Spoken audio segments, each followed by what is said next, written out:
into the, I forgot what it was that we were originally gonna, not originally, but secondhand. We forgot the first one and we said, okay, let's do this one. And now I forgot what that one was.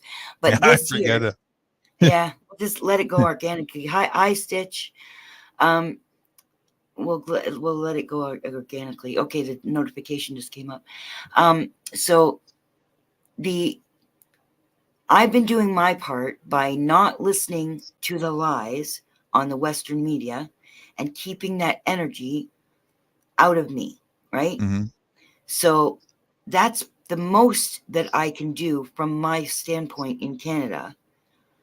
Between that and prayer, which is what I'm planning, um, that's my way of contributing by not contributing to the hate, right? So I have to be compassionate, realize that they're a bunch of fucking idiot goops and they don't know what the fuck they're doing, and just have compassion for their fucking ignorance. And once I can say that sentence without swearing and insults, I'll know I'm there. So, but I'm trying. But that doesn't mean that because I'm Palestinian that somehow I'm pitted against them. There is no other way around it. You have to go through it. There's no other way around it. They are in the Palestinians' faces. They're bombing their children.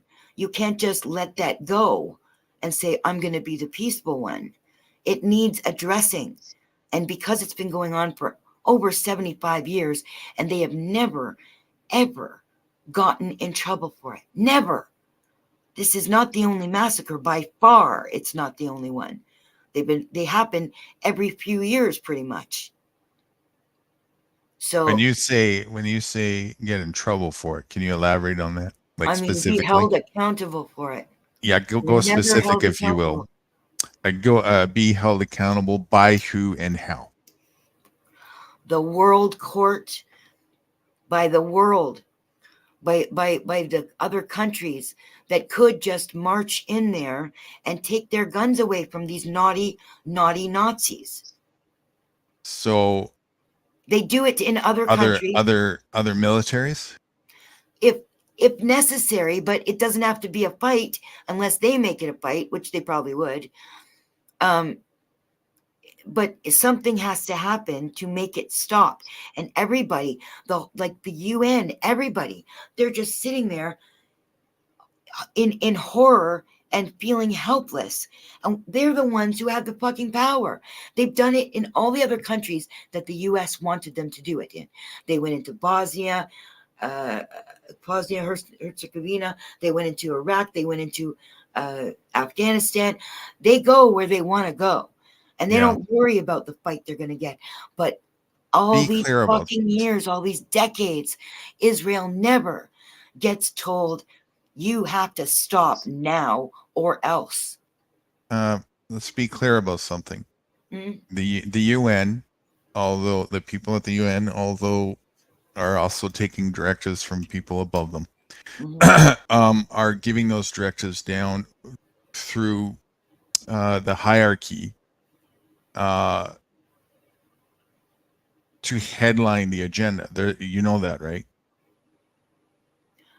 That's what they are never going to have an interest otherwise. That's where the propagation of the genocide is taking place. You mean the Palestinian genocide? The No, Israeli no, genocide? Oh, you mean all the of one the for all of us? Okay. yes. That's what's going on there is definitely one faction of the holistic genocide that's taking place. The wars all over the place, the Right. stuff that we The talked about food. earlier, the Yeah. food, yeah, all of Yeah. that, right? All of that is being headlined at those headquarters up there at the UN, and they're taking directives as well, I don't think right? it's the UN though. I really don't. I've been studying this because I never really It's paid above attention them. to them. It's It, above them, but they're but the headquarters as far as I don't think like they are. I think the WEF is. I think the that's WEF part of is. the UN. Kinda. Same people. No, not kind of. Same people. What do you mean That's same an arm people? branch in the WEF. That's an arm branch of the UN. The UN is the arm branch of the WEF, or the other way around? Vice versa. The WEF is the military. One of the arm branches of it stands for World Economic Forum. That's one of the arm branches of the UN. One of the major Oh, ones. of the UN. Yes. Okay, but see, if they had these orders, they wouldn't be talking the way they are. What do you mean? Well, because 120 countries out of all of them, that's like an overwhelming majority, Mm-hmm. voted for a ceasefire. No, that's all an act. That's a dog and pony show. I'm not saying that didn't occur to me, obviously, because I was much more suspect of the UN than I am right now. I know that it's to placate the public. Yeah, it's When they the do same. things. The same thing on the MSN that's being happened on a local level. It's happening there more foundationally. It goes all the way up. Did you It's the say same thing. It's MSN? mainstream media, right? Oh, what MSM? Yeah. Yeah, the same propagation is happening on the world stage as well, and it's just the same thing, and it's the same script writers for all of it. But see, this is where I thought to myself, I don't think that is the way, because they have had the control of the narrative. They own the 6 companies. The Zionists own the 6 companies that put out this garbage in the media. And they have programmed so many people to be pro-Israel, even though they're being pro-Nazi when they're being pro-Israel. They've convinced them that it's the right position. So they could play this out in the UN by having the countries all vote in Israel's favor. But You the know things that how they're saying and the votes that they're taking are not reflecting that at all. They're reflecting the human way. wrestling works? Yeah. Just like the YouTube Exactly, skreets works. exactly the same dynamic is going on in the political realm all the way up to the UN and further.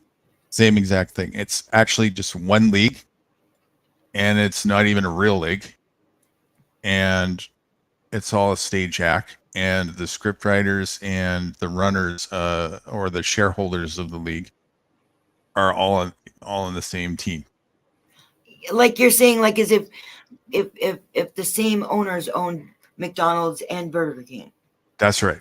Same, Right. exactly. Very well Control put. Yeah. opposition. Right. But There really is no opposite. The only true opposition is on the lower levels, like at the military and so on and so forth. The players don't actually realize the legal owners and the coaches are all in cahoots with each other, taking directives from people above them, and they're just all profiting from it. They don't actually realize it. So they give people jerseys, right? That's the whole nation wars patriotism thing, flag munching thing, right? You wear this jersey, the illusion of separation there, the illusion of a legitimate enemy when there isn't one, and the stage is set. So now we can use the MSM to propagate fear into people and give false flag or false justification to set the stage for people to go to battle with each other and have But they have the genocide carried out. power to brainwash a lot more people through the UN being on Israel's side.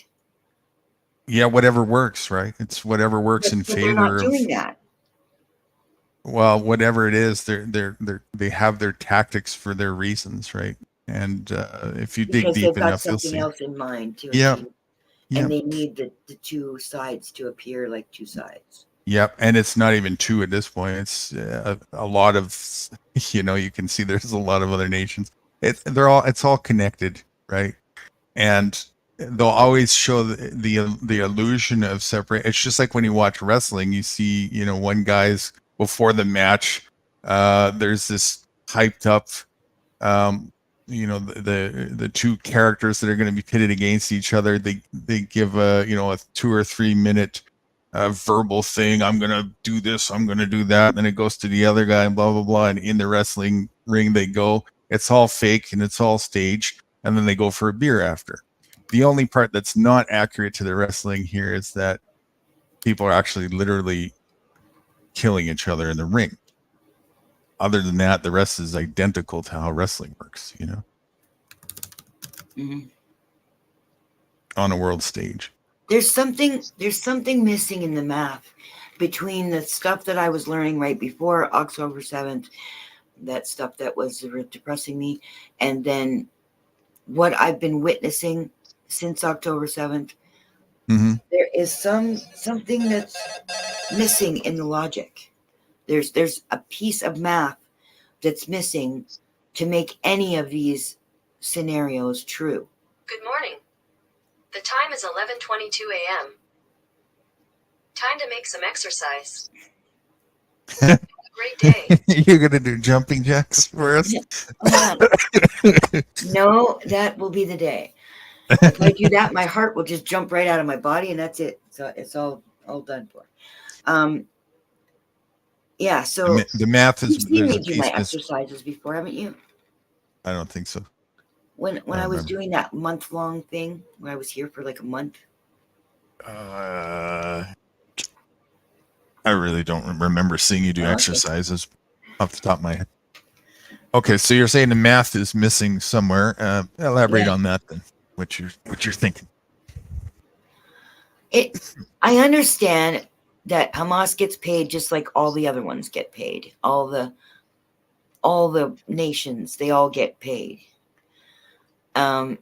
So I can, it's hard enough to face that because the people that join the armies are not that, right? All those people that are fighting for Hamas, they truly believe in what they're doing.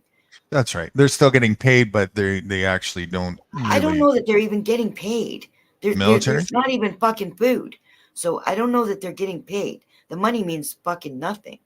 It's when I say getting paid, I mean the big ones are getting paid to make the weapons and to, it was Israel who dug those tunnels, by the way. Israel dug the tunnels, and Israel trained Hamas back in 87, back in the 80s when I thought that maybe nowadays Hamas was led by true people and that was the generation before, but now it's filled with people who really believe in it. But if they're still getting paid, then there's somebody at the top cashing those checks. So that means that even though the cause is just and the people in the armies are freedom fighters, not fucking terrorists, but the people that have recruiting them, you don't really have to recruit in Palestine, in Gaza. All you got to do is be a Palestinian, get treated like shit, and go, fuck this shit, I'm fighting back, right? It's Israel that actually recruits for Hamas. I was actually just about to say, if you can indoctrinate people to the point where they're willing to even sacrifice themselves as a militia for free, that's even better for them, Right. So just treat them like shit and know that they're going to join Hamas. And then, but not all of them join Hamas, for fuck's sakes. It's just probably those of desperate measures, right? Yes, those with dead sisters and dead children and dead parents and been thrown in jail for 5 years without a fucking trial. Like, right. And what a way to anger people, right? And want to get retaliation and all this stuff. Exactly. And shoot farmers while they're trying to collect their olives. Like this, and this is the whole thing, Nudie. Bad shit goes on all over the world every fucking day. But the fact that specifically Israelis get away with what they do has made them so bold that they can commit genocide on camera and then gaslight everybody and go, we're the victims. Well, right? I see that same thing happening all over the place too. That's nothing. Palestinians aren't doing that. They're not. They for 8 months that violence had ramped up, especially with the fucking settlers. It had ramped up. And the Palestinians there might have been one or two with a knife, but otherwise they weren't fighting back with their militia. They were just dealing with it. And they've been doing it for fucking decades. They've had to deal with it. But for the last 8 months before October 7th, it had gotten way out of hand, like way more than normal. And it The was primary on and on and on. It wasn't going to stop. It was only going to get worse. So they had to do something. So they sent some cherry bombs over there, which is basically those pipe bombs that they sent over. That they're just basically, it's cherry bombs versus the atom bomb. Right. So, Israel can't claim that they're victims. No matter how you slice that, they are never the fucking victims. They are always the fucking perpetrators. And they can't even claim their citizens as opposed to militia, because all of them are fucking soldiers. All of them. They all have to be soldiers for 2 years, and then they got to commit their lives to it. Even the ones that leave the country had to come back. They were conscripted to come back. So they're not fucking civilians. They're soldiers. All of them. Everybody up down to 14 or something. 18. Let's just say 18. 18. So only the ones that are under 18 are not soldiers. They are about to be soldiers, but they're not yet. They haven't committed the murders. They haven't committed the rapes. They haven't committed the kidnappings. So they're the innocent ones. 18 and or younger than 18, 17 and younger. The rest of them are fucking soldiers. They don't have any civilians there as adults. And just the whole thing. Hamas took 200 and something, even let's say 300, what they say hostages in the media. And Israel had thousands in prison, children and women in prison who don't even have court dates, some of them don't have release dates, nothing. And then after October 7th, they took another over 3,000 people, kidnapped them. They're hostages. Hi, Bittersweet. So, good morning to everybody in chat and who's with us. Does any of that surprise you? That they get away with it? Both that that this is happening and the whole thing. Yes, it does surprise me. It does surprise me that after all that fucking indoctrination we got about World War II and Adolf, that this could be happening. Oh, wow, man. Wow. How about not only that, but all the other repeat movie looping narratives all over the world that's happened since then? Same thing. Movie narrative. Yeah, as far as the propagation of the wars go. It's the same thing. It's always a stage. Okay, psyop. remember I told you that this was a unique example, and I believe that one of the things that makes it unique is that in Sudan they're fighting, right? And there are mass killings going on, and they're not the only one. There's many places. Mauritania, I think, was one of them. I don't even know where the fuck Mauritania is. So there are all these things going on. But in this case, this is like Adolf.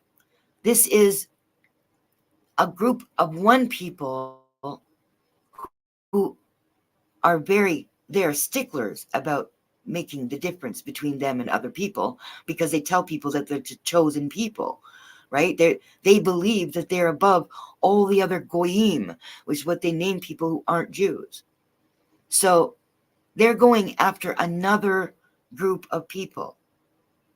So this is not a matter of an infighting or a civil war, which is what you're talking about, these wars around the world where genocide is being committed and things like that. It's all part of the same plan. Oh, okay. If you're going to talk on the oligarchy level, yeah. Yeah, that's what I mean. Like, Yeah. and if you understand that plan, then none of this should be a surprise. But what I'm surprised about is that the balls, the fucking brass balls, that they don't even hide it. I mean, I'm glad they They haven't been hiding it from. Yeah. Yes, they have. Oh, yes, they have. Oh, yes. They definitely I'm have been talking hiding. about the worldwide stage agendas. They're very out in the open, and they don't even hide their agenda. They have it in minutes. Go read it. You know. You know what it doesn't say in there is we're going to kill people. Yeah, I don't know if it does or not at this point. Again, it's been a while since I read it. Conclusion because of the numbers they give, right? It's like, wait a second. How could there be 7.5 billion one day, and then half a billion the next day, right? Mm-hmm. So it's not going to be the next day, but you know what I mean? Like you have to work that out because they don't come right out and say it. I have read it before in one of those. I don't remember which one it was. It was very specific in several locations as well, not just one. It was quite some time ago, and I haven't read them again since.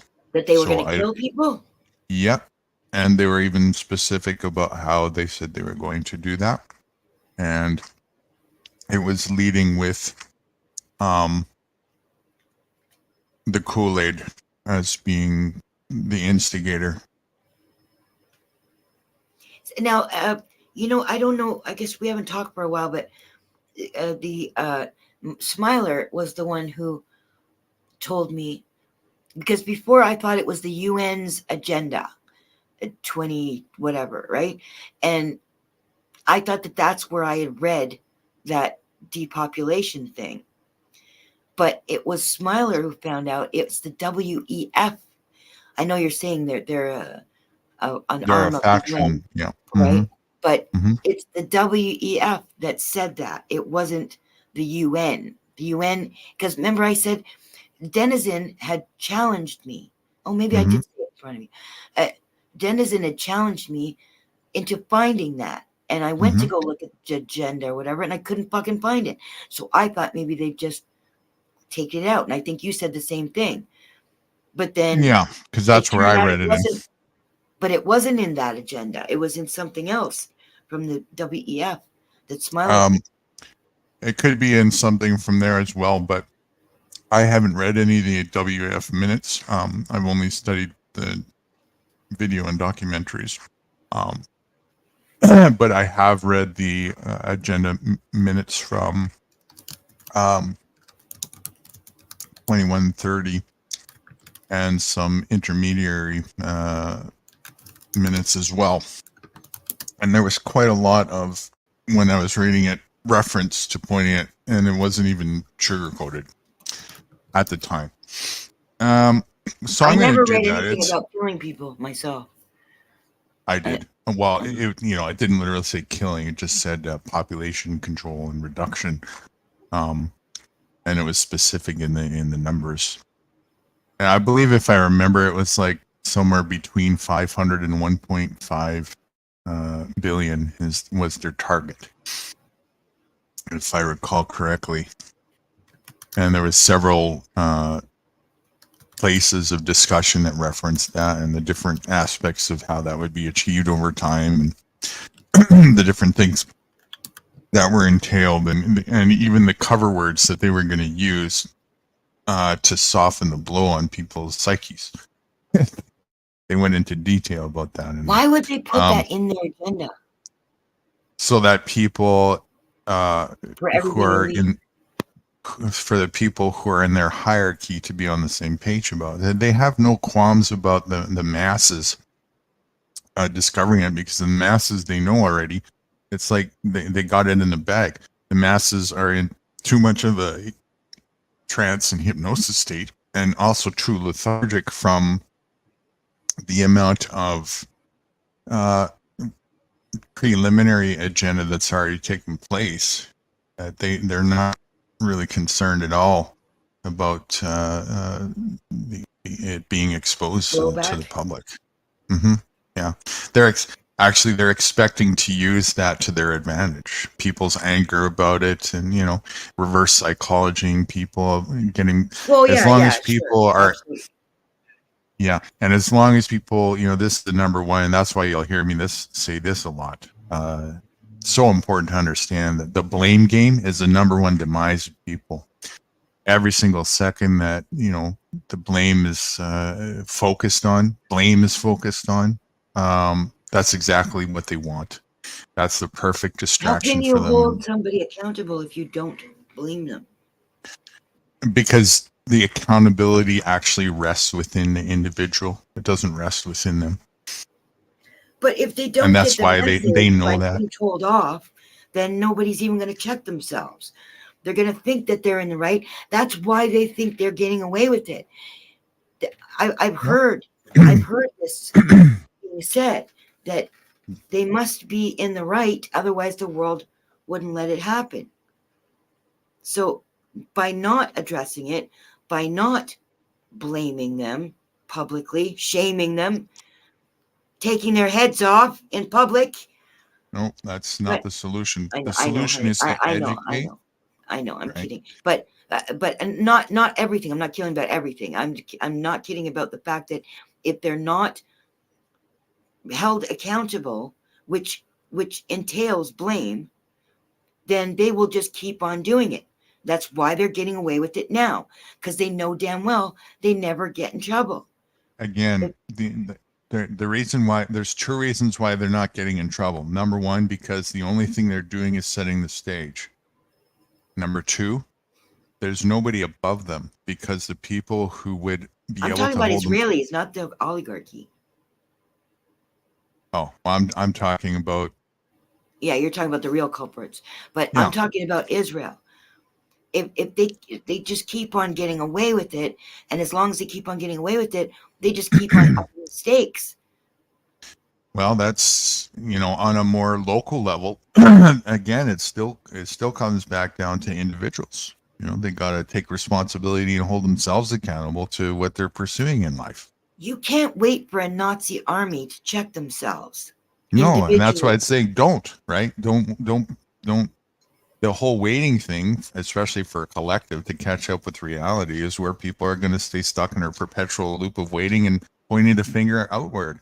But your system calls for just turning the other cheek. No, peace starts with an internal accountability focus. You have to set yourself whole. That's what it's all about, right? You have to set yourself whole. Yeah, set yourself whole and learn what you need to learn, and then share that same information with other people who are wanting to take self-accountability and do the same. As you just said a minute ago, for the people who don't want to do that, there's nothing you can do for them. They're in a perpetual loop and they're stuck. Okay, but wait a second. How does this jibe with when you were saying that, on the one hand, if something isn't happening at the time, you would just leave it, whereas if you saw that somebody needed to be stuck up for, that you would jump in? This was not our talk today. This was a talk a long time ago. You had Oh, said you're going to have to remind me. Well, if somebody was being raped, for instance, you Okay. would jump in and stop that happening, right? Mm-hmm. Mm-hmm. But If it was somebody within my means, for somebody sure. of it, If it was within my means, for sure, I would. Mm-hmm. Right. Yeah, obviously, if they're holding a helicopter gun, you might not have the resources to do something. But the thing is, though, is that is when you consider it okay to get violent, right? No, self-defense. That's where a lot of people got to understand. You said it's okay to kill people. It's a response to violence. Okay, but what I'm saying is that the Palestinians are responding to violence. They're not making the violence. They don't want this fucking war. They're the ones with the stones. The other side has the fucking atom bombs. Yeah. So they're just trying to survive, and yet they just keep on getting pushed and pushed and pushed and pushed. They have to, fight back. Well, if that were me over there, I would leave. That's what I would do. Life is Why? short. Why would you let yourself be bullied like that? I could ask you about that on daily affairs. I wouldn't let I don't. myself I don't. be I don't bullied. let myself be bullied. If it's a matter of like somebody wants to occupy a resource that badly in my life, there's plenty of other land that I can just go to, and I'm already free flowing again anyways. This is what a lot of people don't understand is the whole ideology behind people's way of functioning and being stagnant with the idea of ownership in homes is what's getting people pit trapped in not being able to be fluid and be in the flow of nature. I don't And that's think all by bullies should design. be rewarded by getting what they want. I just don't think that is. Hi, Smiler. I just don't think that is a rational response. Even I don't think that's rational to say that. Basically, what you're saying is turn the other cheek. No, I'm saying, first of all, walk away from violence if it's feasible to do so, right? That's number one. And if it's not feasible to do so, then defend your life in self-defense and survival. No holds barred. Well, you know what? Do That's what the you gotta Buddhist do. way. It's not the Christian or the Muslim way. It's not even the fucking atheist way. It's just logic. It's what you got to do in life. Otherwise, No, you do that. The bullies get away with it, and then they take over more land. Next thing you know, they're taking over Jordan. Next thing you know, they're taking over France. there's only so many of them, Cap. There's enough room for everybody. There's not. No, because don't forget, these are not real Jews. They're European and American. There are 7.5 million Jews in Israel at last census that I saw. 7.5 million Jews in Israel. There are 12 million in the United States, and there's a shitload of them crawling all over fucking Europe. So there's a whole army, a world army of them. That's a small number of people compared to the amount of land that there is. Compared to the amount of land, they don't even care about how you become a Jew anymore. They just marry in. They just marry in now. And they don't even follow the Jewish religion. All you got to do is just claim you're a Jew. Well, now, how many people are standing with the Jews? So they don't have to be Jews themselves to be part of that army.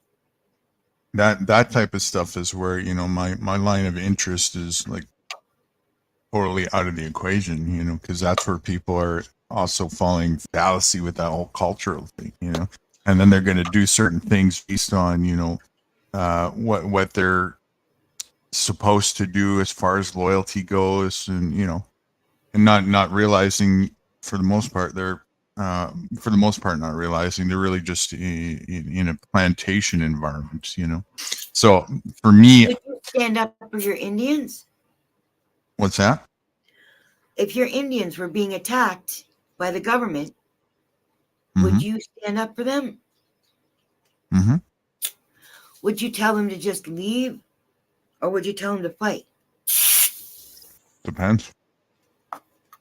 On what? It depends on the situation. There's too many variables on that. Depends on where, depends on what's going on, depends on if it's necessary or worth it. Depends who it is. And there's so much room, and a lot of people don't, I don't know. Should I say this? Maybe I'll say it. I don't want to encourage people to come out in the vast amounts of ocean land where it's kind of untapped, because people in their beehive indoctrinative ways, and I struggled with this, don't have the sense of responsibility to be a good steward with the land. That being said, I'm kind of not so nervous about it, because it takes a mindset to be able to do that anyways, and it's not going to cater to people who are irresponsible. But most of the oceans of land that are outside the beehives, your oligarchy minions don't give a flying fuck about. They want people to be pit trapped and to be hive so they can be an easy target for their genocide and whatnot. There's a clue.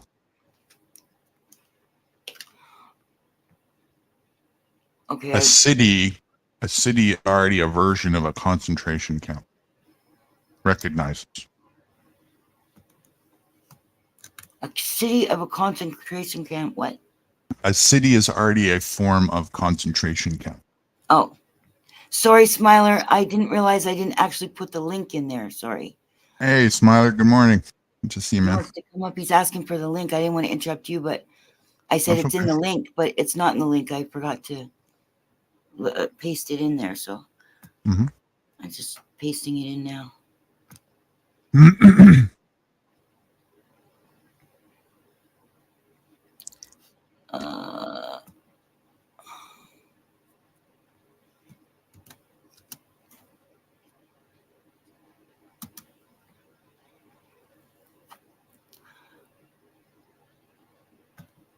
And replace pin message.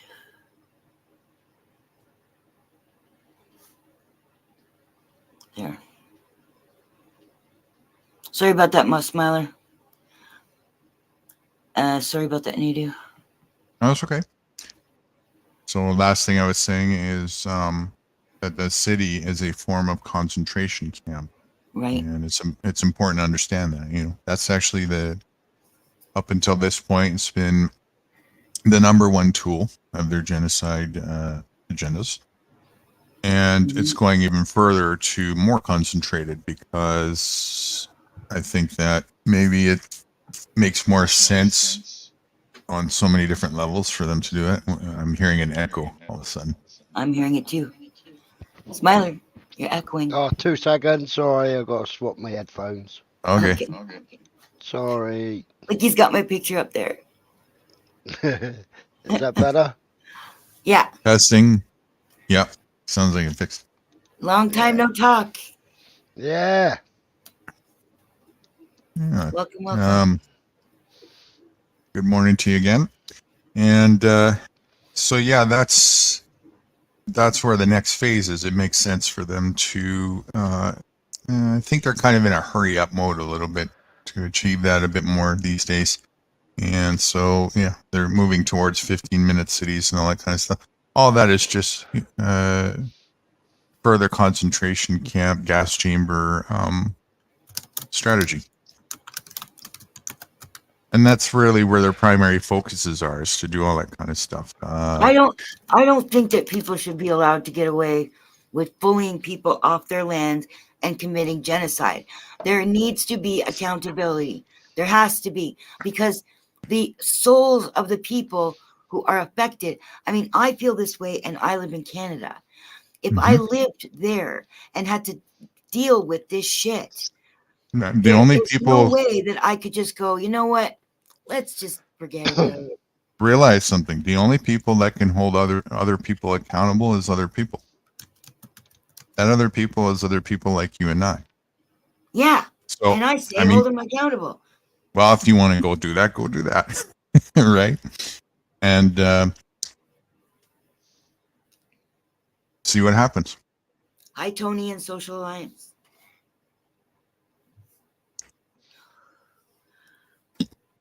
There's nobody but us. And when I say us, I mean, more the collective, right? To hold the collective accountable. That's what's happening. Even the lower levels of the enforcement services is just handpicked out of the collective. Right? It's part of the collective that's holding the collective accountable that way. Problem is, it's not true accountability. It's called force for a reason. It's rulership. It's enforceability, not accountability. It's a crime in and of itself. It's enforceability? Right. It's slavery is what it is. But do you realize where they're going with this Israel thing? Are you talking about the gas, the pipeline? Yeah, I mean, it was long planned out in 2017 to take everybody out of Gaza and to move them to 4 separate countries and for Gaza to be handed to Israel. It was long planned since 1897 to Well, yeah, erase all the but I'm Palestinians from that land. Yeah, but I'm talking about within the last few years. There was another plan put The together in corporate interest. 2017. Yeah, Yeah, but I they're mean, not. They're also killing people in the West Bank too, and they're kidnapping well, yeah, people in the West Bank. So that has nothing to do with the pipeline. they've released 126 prisoners, Who did?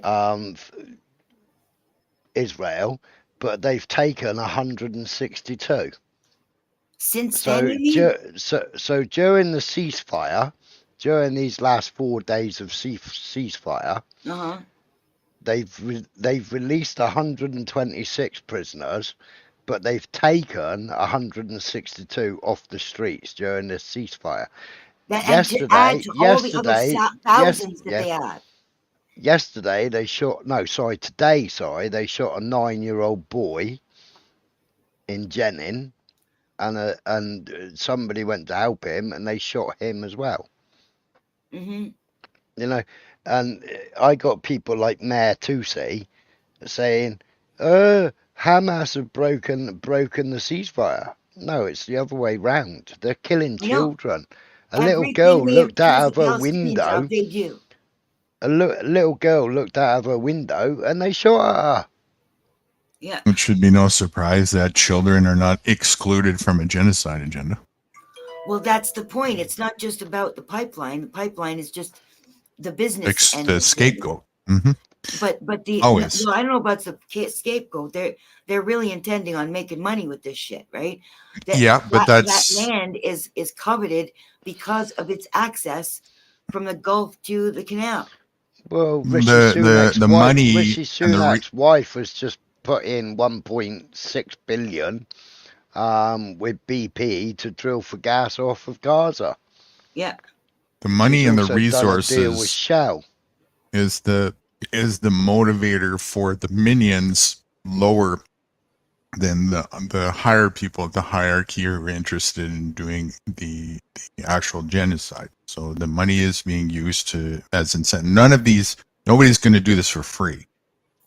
So money and control over resources is the golden nugget, right? Yeah, I do think it's a distraction from the main point, which is the genocide. So I do think that's why Smiler's brought up this pipeline several times. And how have I reacted, Smiler? I've just acknowledged it and went on, correct? Well, it's not the pipe. It's not the pipeline. It's the canal. It's the railway. It's the roadway. Yeah, all of that stuff to me is secondary, because there has been a plan to eradicate the Palestinians since 1897.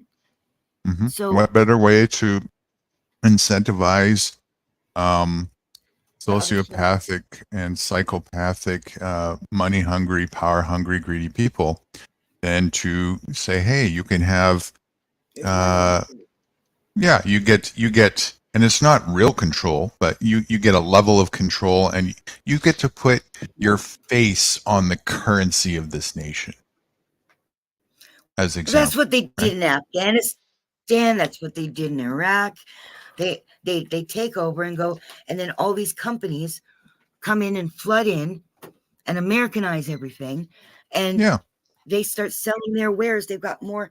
The way that I heard it told by an economist one time, many moons ago, said that when they flood the market with everybody's got 3 computers and 2 cars and a house and a cottage and all that shit, and now they've got nobody else to sell to.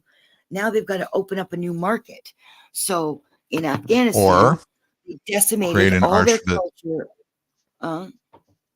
Either that or create artificial scarcity, or both. Okay, yes. So that's what I saw happening in Afghanistan. They were happy just flying their kites and eating their yogurt, and then they got invaded. And then next thing you know, there's Nike and fucking GE and movies and all this shit infiltrating them, taking down their culture by weakening them. They did it to the First Nations. They did it to the Inuit up north. I remember seeing on CBC also many, many, many moons ago, seeing a bunch of fat Inuit children sitting on the couch watching TV and eating chips. Mm-hmm. Now, they hadn't had their culture broken down. They'd be out there hunting whale or learning crafts to make clothes and all kinds of stuff. They're not learning that shit anymore. Had they have been able to keep their culture, they would have had those morals and principles and values, but it's been taken away from them with the easy life of sitting on the couch, getting fat, eating chips, watching TV. So this is a reason why culture is important.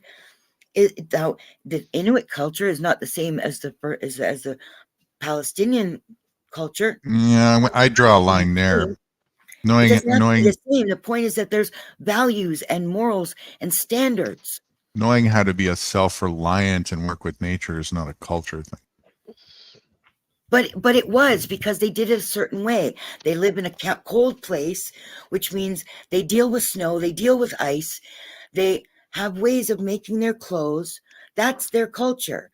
That's not a Surviving, cultural but thing everybody's fundamentally. That's the survival is a human. Every species But the is a standards, responsibility for. the standards are what makes the culture important.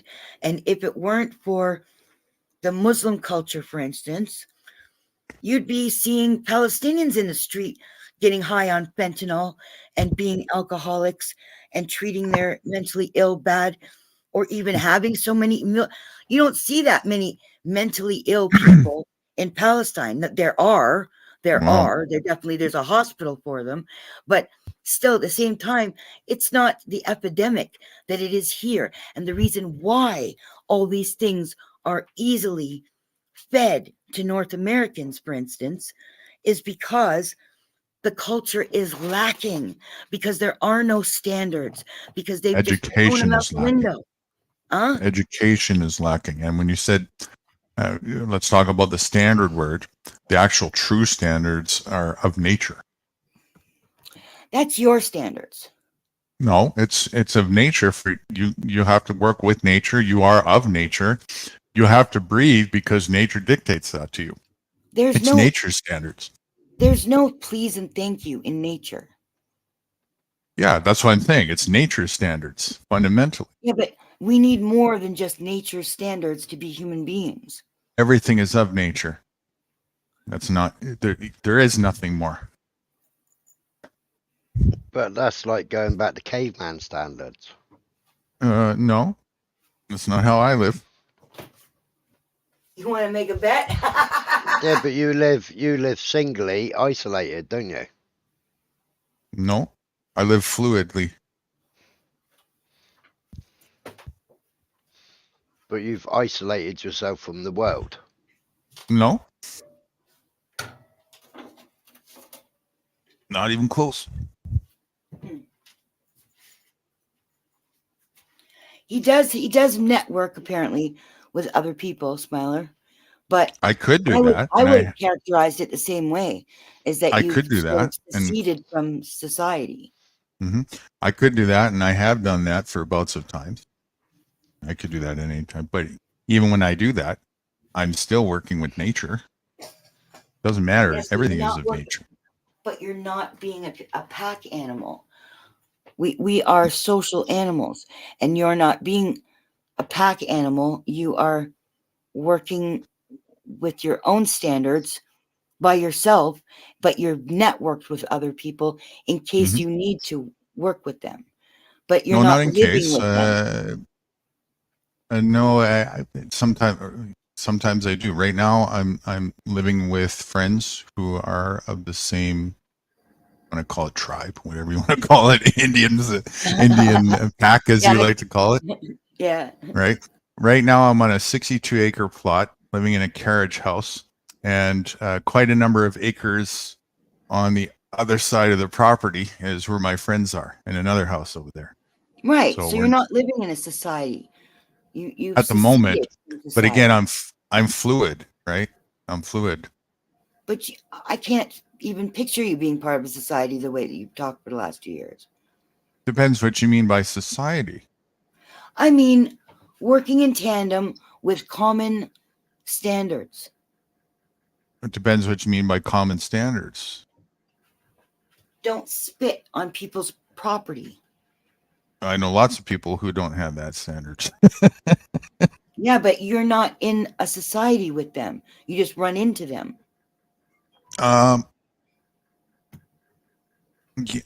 No, it's in and out of different environments a lot. And sometimes it's there's a direct alliance and sometimes there isn't. Sometimes I don't even know people. What I don't do, with the exception of where I was for the couple 3 years there, which was a sidetrack, is I avoid the concentration camps, i.e. cities, Right. the corporate cities, right? Not other towns and villages and communities and people who are live amongst themselves and aren't of the corporate world. But they still live with each other with common standards that are understood.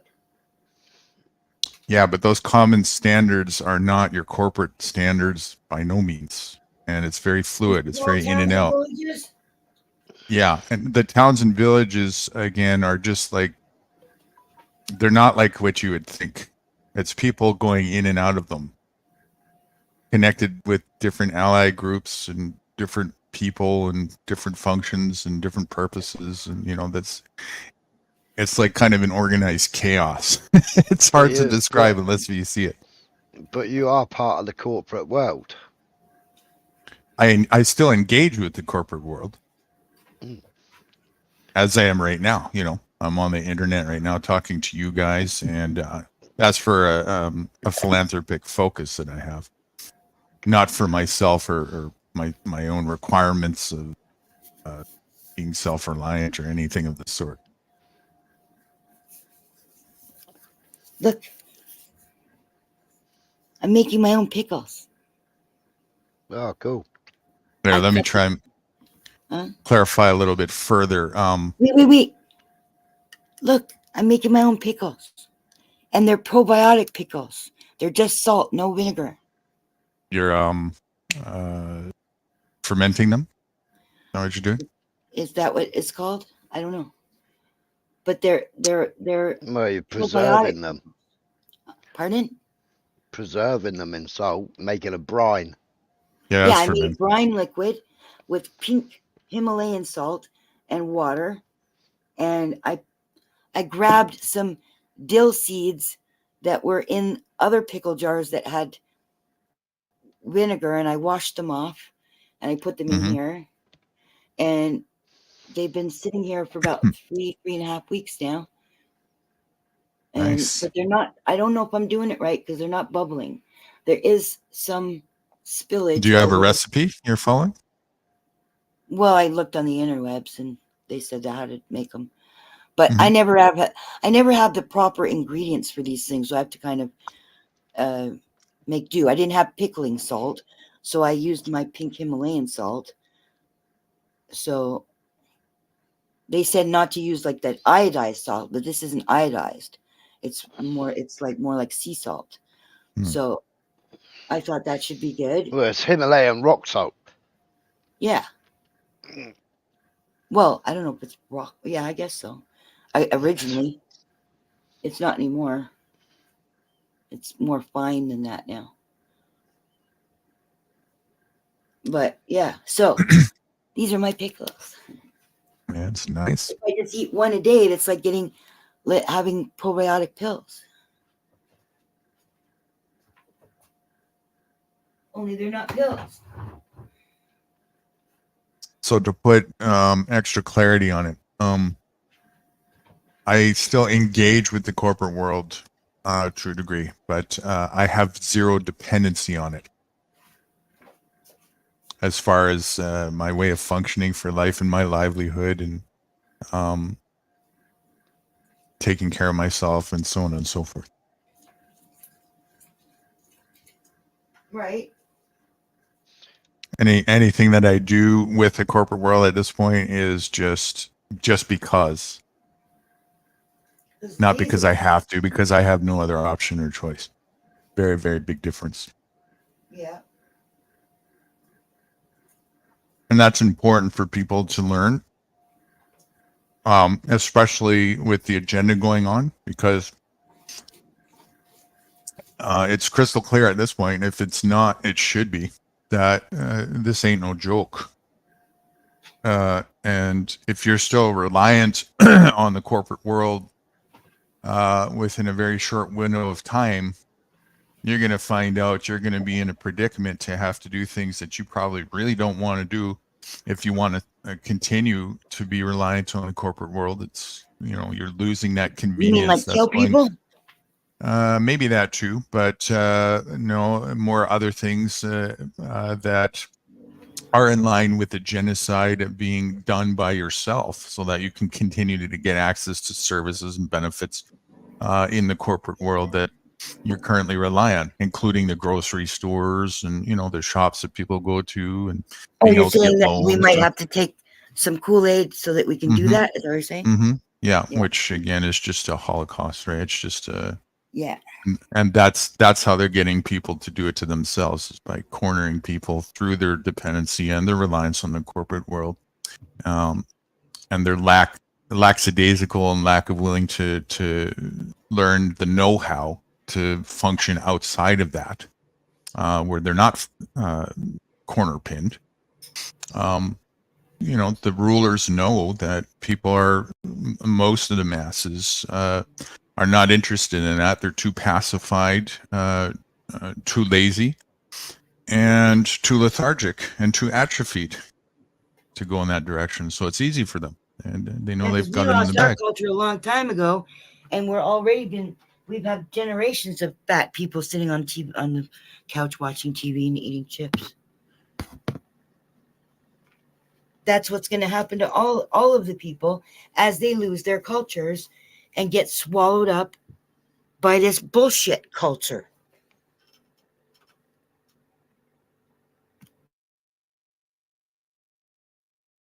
People already are and have been swallowed up by this bullshit culture for decades.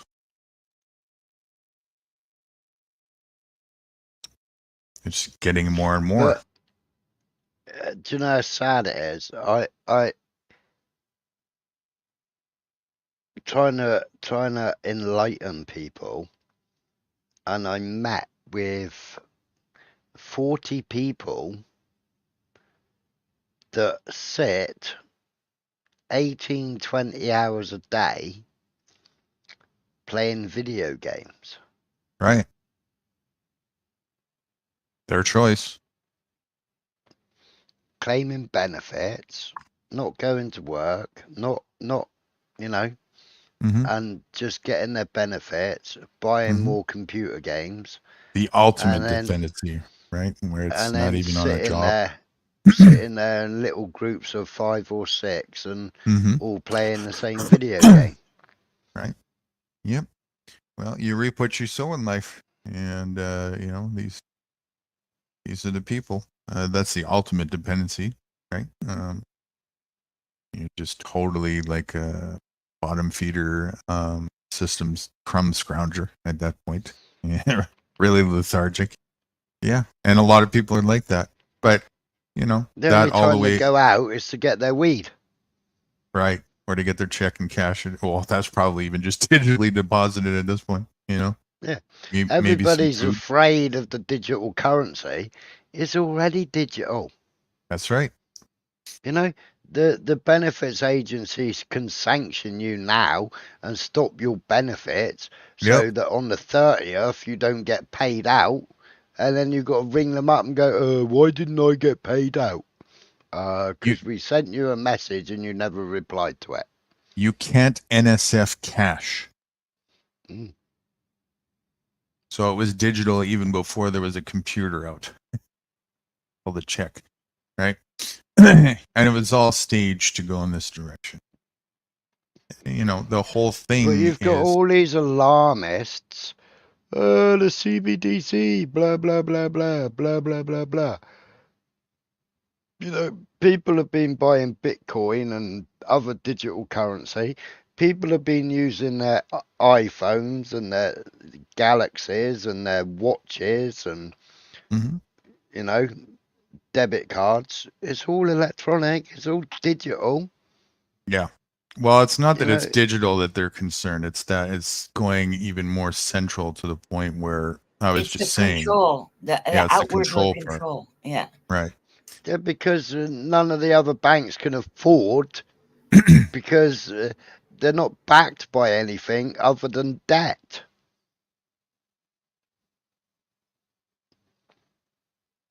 So they're going to make it one government, one bank. It already is and has been all along. They're just putting it more central to the point where 2 secs, doorbell's it's just gone. okay, where it's easy for them to make people jump through more hoops to get access to the same corporate things that they're dependent on. That's all. That they walk right into the gas chamber, no questions asked, See now, embracing it arms wide open. if there's a culture that sees these kinds of things and tells their people, you don't want to deal with this, you don't want to be part of this, this would help, right? So, for instance, Muslims have a certain way, and they see when things are fucked. Like now, I'm not saying that Muslims necessarily have the right way, but you're not going to see their children being taught stories by some ugly man in a wig telling them that it's okay if they want to be a toaster. That's not going to happen in a Muslim country. And that's because of the standards. Now, thinking that it's bad for gay people to be gay and all that other stuff, that needs to be tweaked with, right? But the idea is that they don't have drug addicts falling down the streets. They take care of their elderly. These are all standards that they've set and they follow for the most part. This is not a problem in Muslim countries. And so Man, when they're they still want to highly fight on the. that, They're still highly corporatized, and they're still highly dependent on the same. depending on the country, yeah. Which one there's do a you lot think of, isn't? well, Palestine. Um, They have business, they, but they're yeah, not in the corporate world. They're not even no, allowed to deal in the corporate world. They might be in the corporate world if it weren't for them being prevented from being in the corporate world. well, then there you go. But I'll tell you one thing, you would not see Palestinian people standing on the corner of the street falling asleep because they took fentanyl. That just doesn't happen.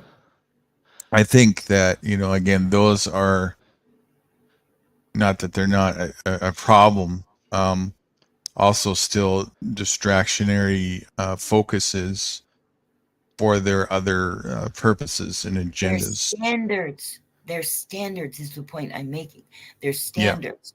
And those standards do not have room for bullshit standards coming in like a virus. They will fight that virus, right?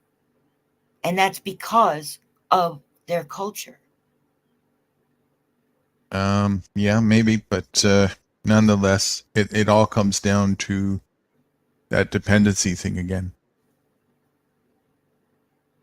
Dependency or expectancy?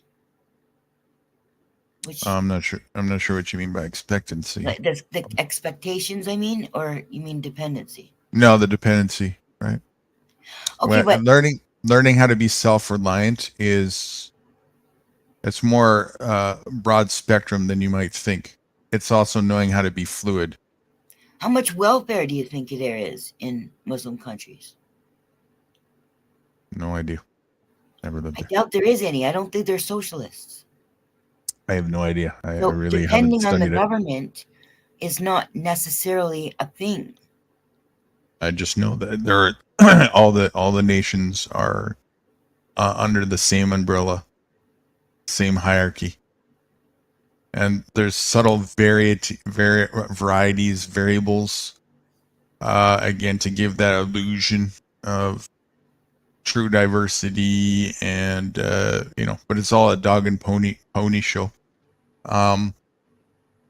For the purposes that we're talking about right now, and it's they're all still with different subtleties, like European has a euro, and there's different subtlety regulations with their currencies and so on and so forth, and all of that again is to give the illusion of diversity, to keep people who are on plantations naive and ignorant to the fact that they are. That's it. Well, a lot of this shit can be avoided with the standards of the old days. Put the standards of the old days in the new days. The standards of the old days said, in any country, kill the gay guy, right? It was happening in Toronto. You're never going to get the corporate world to adhere to those standards. That's never going to happen. Yeah, but are you counting Doesn't mean the there corporate isn't world as the leaders of the corporate world? Or are you talking about the people who participate in the corporate world? The entire, top to bottom, the whole thing. That doesn't mean there isn't an option, though, and other ways to have remedy. You're just not going to find it in the arena that has been purposely, specifically designed to prevent you from getting access to any remedy, any true remedy. Until we just pick up the guns and get up and just walk into the offices and fire them. No, because even if you do that, taking orders from the oligarchy are fired. Again, that's still the only thing you're going to do then is get the same. It's the system. It's the approach. That's the issue. So what, new people come in and they still run the same system. Big deal. Nothing's changed. No, because they won't run the system if they're not being paid by the oligarchy. The system being in existence isn't the problem. It's two things: either dependency on the system or being forced to participate in the system against your will. Those are the two things that need to be addressed. Okay, you saw that there were hundreds of thousands. I don't know if you saw. There were hundreds of thousands of people who turned up to the protest in London over the weekend. Okay? I haven't watched anything that. This is the first I'm hearing about any of that. It's a massive sight to see all these British people. Got 2 weeks ago, I guess, it was 300. It was between 300,000 and 1 million, depends on whose figures you take. But let's just say 300,000 people in Britain. Mm-hmm. They see through the fuckery, and they want it to change, and they're willing to make the change, but still keep the same structure. Just get rid of the corruption. You could take 300,000 people, march into those offices and say, "You're fired, I'm taking your job." And now those people know not to take the oligarchy's money and know not to take orders from the oligarchy. Why don't they just any candy from them? Yeah, but Kat, the trouble with that, right? Yeah, right. There's a lot of supporters that are coming out, right? But then, right, what they're doing is they're doing it wrong because they've been educated wrongly. They're chanting from the river to the sea, Palestine will be free. Yeah. Why waste your time in the offices? Why not just make your own offices and go to town? Because those other ones are already built, right? And they're ours. Now, they're not ours. That's you the look thing. all over the world. You look all over the world. they're all being pushed by the same people to cause a divide. Some of them most of them are going with good intent.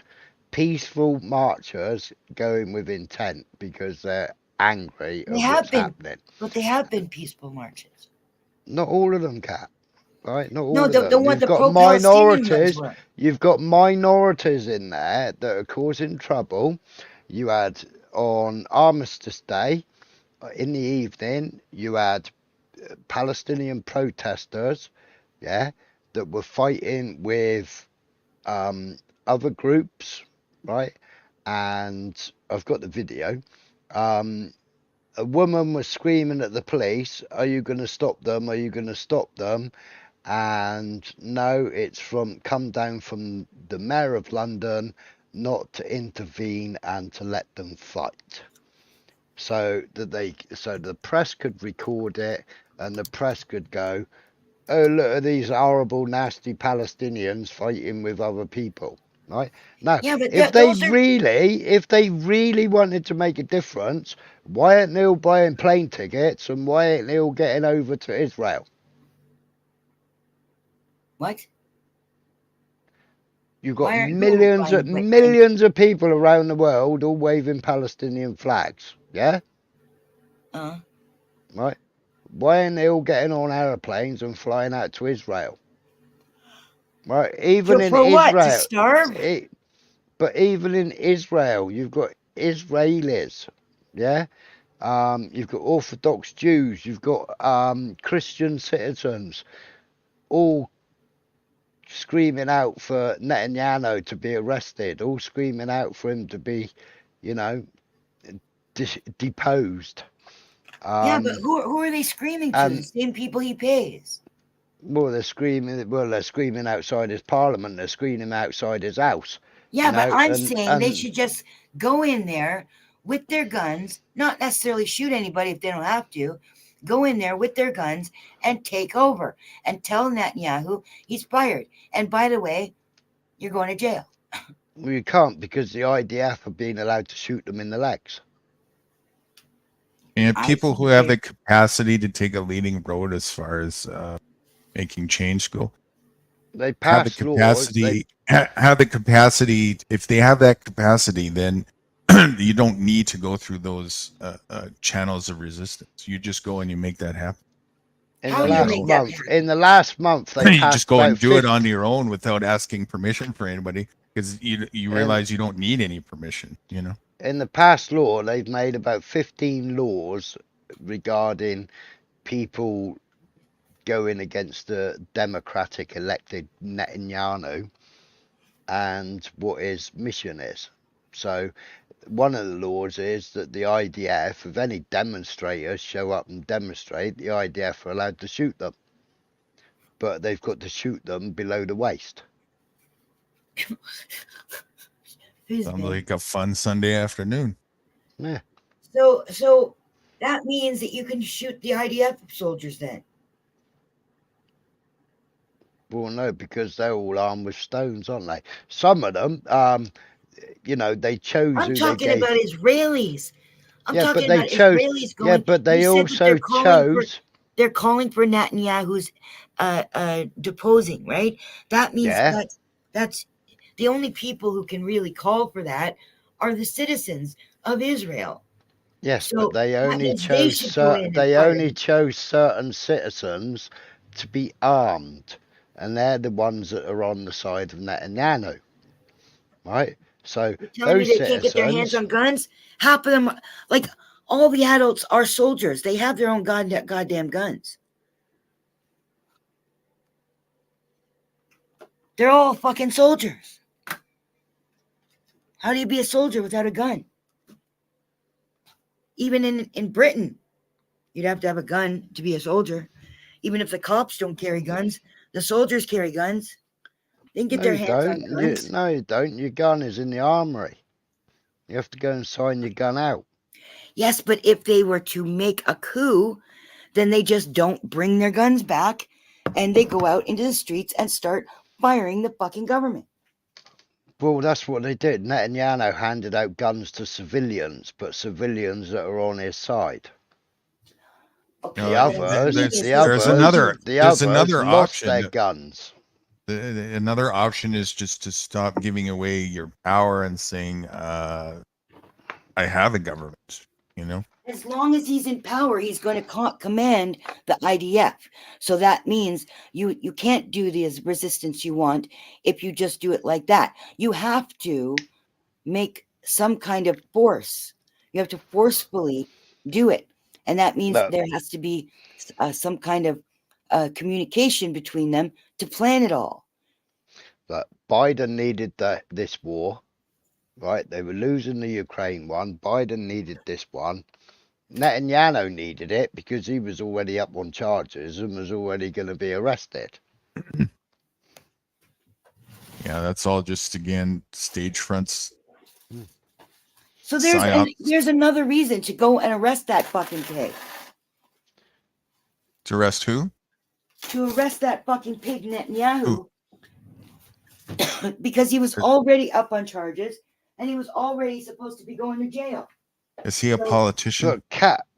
What? Yeah, he's the leader of the country, is Israel. Kat, you've got 28 Israeli out of 30 Congress seats. So there's 30 Congress seats, 28 of them are Israeli in America. Do you really think arresting a CEO of a corporation is going to change the direction of the corporate function? Well, it's happened in other countries.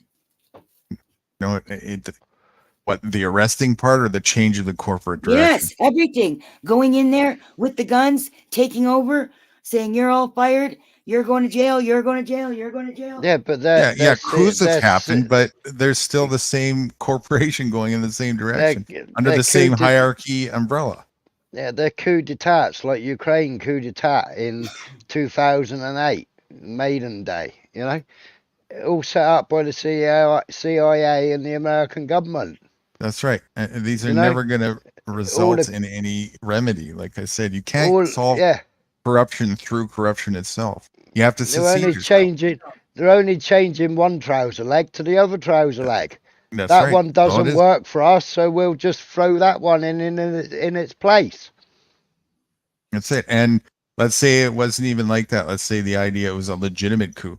You're just going to get people who fill those positions and still be a ruler over other people.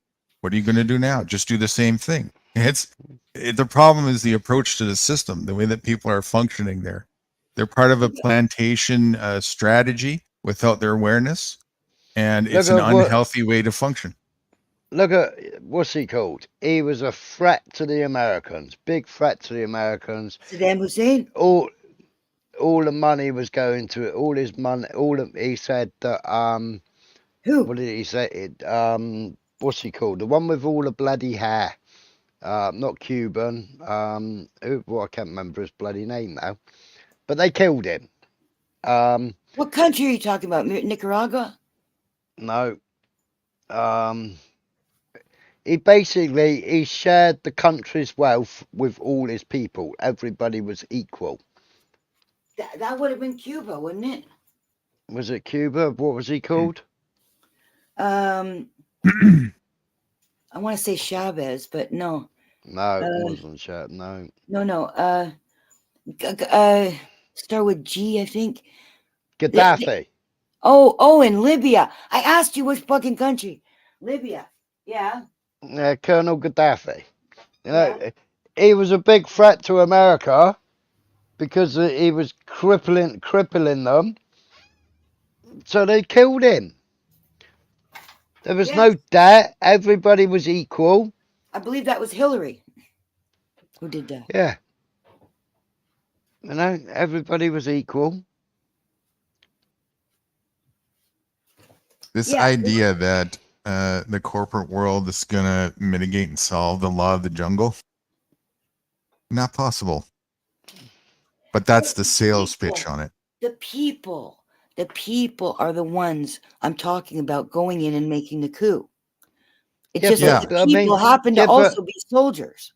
And Yeah, but again, the let's, like I just said a minute ago, CIA. let's say it's actually just regular people who do that. After Well, that's over, let's say it's they're successful. All it's going to be is they assume those positions and continue the same systematic hierarchy plantation, unhealthy approach. It doesn't actually solve it. Having people in offices coordinating things is not the same thing as people sitting in the parliament making decisions they shouldn't be making. You can do that right. right now without going through Parliament. You don't need to go They've through just done a Parliament to do coup. that. They've just done a coup in the last few months, didn't they? In Niger, where they kicked the Yeah. French out. Yeah, and now the army's in control. Okay. You can bomb all the corporate buildings if you want. It's still not going to solve it. Okay, it's kind of the same thing as how Israel says they want to get rid of Hamas, but Hamas isn't just a militia, and they're not just Yeah, the. but who created Hamas? Okay, we already dealt with this earlier about who created Hamas. What I'm saying is that you can't get rid of Hamas because Hamas is an idea. It's an idea of rebellion. So even if they were to get rid of the people that run Hamas, Yes, but you've they got can't get rid of mainstream it for media. rebellion. You've got mainstream media that have now labelled it terrorism. You've got government officials that are on the Zionist, My point is the wavelength. rebellion. So Who gives a fuck what anybody it's labels not a rebellion? Hamas. I mean, you've just had kids that have been in jail for 8 years, just been released. Yeah, they've come out. They've thanked Hamas for the deals to get them released. Yeah, now they want retribution, but now they're being called Hamas now because they've just been released and they're thanking Hamas. You know, Well, it's all Smiler, a big. follow along. It's all. Yeah, but cat. No, if somebody comes in my backyard and they're trespassing, I'm going to tell them to fox to Oscar. I'm going to I beat know it, all yeah, this. Smiler, right? Smiler, this is not the But point. The but point you're is you cannot get rid. missing the whole No, you cannot. fact. No, you are. You cannot No, get you are. rid. You cannot get rid of the spirit of rebellion just by getting rid of Hamas. And that was my point. The spirit of the rebellion is still going to exist as long as there's something they need to rebel against. So they can't actually get rid of Hamas. And I was making this point to be a simile to what Nudu was just saying about the Hamas was 30,000 troops, yeah? We're not dealing with the 30,000. We're dealing with the 1.8 million people that are pissed off with being bullied. They're pissed Where off did with you get being 1.8 controlled. million? It's 2.3 million. Where'd you Rebellion get 1.8 million? Well, rebellion is how many people have been killed in the last month? What rebellion that doesn't is bring it down to 1.8. And don't forget all the millions in the West Bank and in the Golan Heights and in Israel proper. There's all kinds of Well, the United and Nations they are trying to all get want rebellion. United Nations are trying to get Israel out of the Golan Heights at the moment because Israel have taken over the Golan Heights. rebellion is 98% fruitless without secession. They already did take over the Golan Heights. They already had that. The Golan Heights belonged to Syria. West Bank belonged to Jordan. Gaza belonged to Egypt. And in But the IDF are controlling the Golan Heights at the moment because they're taking it from Syria, and there's they already had it. United Nations resolution to get them out. 68 countries abstained and only 4 countries voted. 68 countries abstained. Yeah. Okay, well, here's the deal. They took over Gaza. Egypt are a bunch of fucking tools. So that wasn't a problem. But when it's the Golan Heights, that's where we get into Syria and Lebanon. And if Syria wants to fight, now World War III is going to start. So that's probably why they're controlling what's going on in the Golan Heights. But I'm telling you, that was already, Israel already took that. They already had it. There are Palestinians and Jews living on that Well, land. they had a border on there, and they had towers on there that Syria already took out in day 3 or day 4, and they've been taking it all out ever since. You mean Lebanon took it over? No, the Syrians took it over. Syrians have been Sorry, bombing I it. mean, you mean The Lebanon. It was Hezbollah Hezbollah from Lebanon that was fighting on the and third day. Syrians. Well, the Syrian, it wasn't Syria, it was Hezbollah from Lebanon, but Syria controls Lebanon.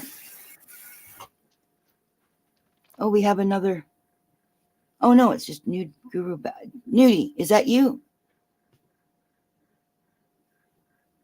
Hold on. Yeah. Nudie, is that you? Yeah. Oh, good. Lost my connection. I get my connection. I guess I did a glitch or something there. I just wanted to make sure somebody wasn't pretending to be you. You know, I've never seen that happen yet. I don't know if it. On my panel, it would be something that Crinkle would do if he knows. Everybody knows that you and I talk incessantly, so they might think that I would be let my guard down, thinking that it was you, right? Yeah, I mean, for me, like I've seen it happen plenty of times, but I have yet to see somebody actually sock and clone me. It's kind of surprised it hasn't happened yet. Well, I'm saying if it was to happen, it would probably happen in here. Hello, bittersweet purple. What? Hello, bittersweet purple. Bittersweet is such a sweetheart. So, rebellion is nothing without secession. Back to focus here. I don't know if that came through earlier or not. It's secession from what though? I don't think that you have to change the system. You just have to change the corruption in the system. No, secede from the system. The system itself is the corruption. That's the part that so many have a very difficult time recognizing. It's a distraction and it's unnecessary for human function at all. And it's by design. It's by design. The very thing that people are addicted to, literally, at their own demise through the process of atrophy. Atrophy happens when you over time you slowly lose the know-how to function without the dependency on that. Yeah, like the Inuit sitting on the couch watching TV eating chips. Right. Good morning, Terry. You got Terry in the house. Cat. Hey, welcome back, Terry. So, but you even said that it doesn't have to be everybody living in villages hunting their own carrots. You said that there would be lots of people who would continue to live that way with the stuff. Yeah, but the stuff isn't the system. The system is the corporate world, the capitalistic ways, that type of structure. That's all a distraction. It's a distraction from just straightforward man to man and man to other men and group men functioning together in cooperative fashion without a parasitical intervention in being able to do that directly with each other. So and also an excuse to, instead of just living freely in cooperation like that, having to actually earn a living. That's a distraction as well. Now, the rest of nature has to do that. Only this species of man who is addicted to that ways. Well, and it's very, very harmful. None of the rest of the animal world have Big Macs or GTA to play on the video games. You don't need capitalism to make Big Macs or ingest them. It's business. It doesn't matter. All that stuff comes from nature anyways. All of it. But I'm telling you right now, if there was a place where I could hunt Big Macs, that's where I would be. But you can't. You have to make them. And that means you need ingredients. McDonald's has to make them too. And people are getting paid to put those hamburgers together. Right. And same thing with computers. You don't find computers in the wild. No, but again, you're missing the point. capitalism is not the only way to function. All of this can still be had without all that bullshit, and much, much, much, much better. So eons better. It's ridiculous, the comparison. So eons better what? It's ridiculous, the comparison. You see, as soon as you put capitalism, For instance. as soon as you put capitalism on the equation, which is the foundation for fascism, all logic and health-based function and reason goes out the window in favor of this one thing. So Profit. paint me a world where we're not in a capitalist world, yet we still get Big Macs and computers. Just take out the capitalism and just How make do that you happen do that? anyways. What does that world look like? Just take out the Why would capitalism. anybody Just- want to Come on. poison themselves with a Big Mac? Well, there's that too, but but nonetheless, let's just go with this narrative. What does it look like? How are people trading? What does that look like? Are they using buckskins or are they trading big sacks of apples? Trading is not even always the necessity as well. Just straightforward cooperation and the enjoyment of accessing the resources that are there in nature to work with. That's what it looks That's not like. going to work. It works perfect. And in People- fact, you're People even want doing that. remuneration. You're still even doing that in the capitalist world, except what you're doing to access it is you're putting this parasitical buffer between man and access to that, which is unnecessary.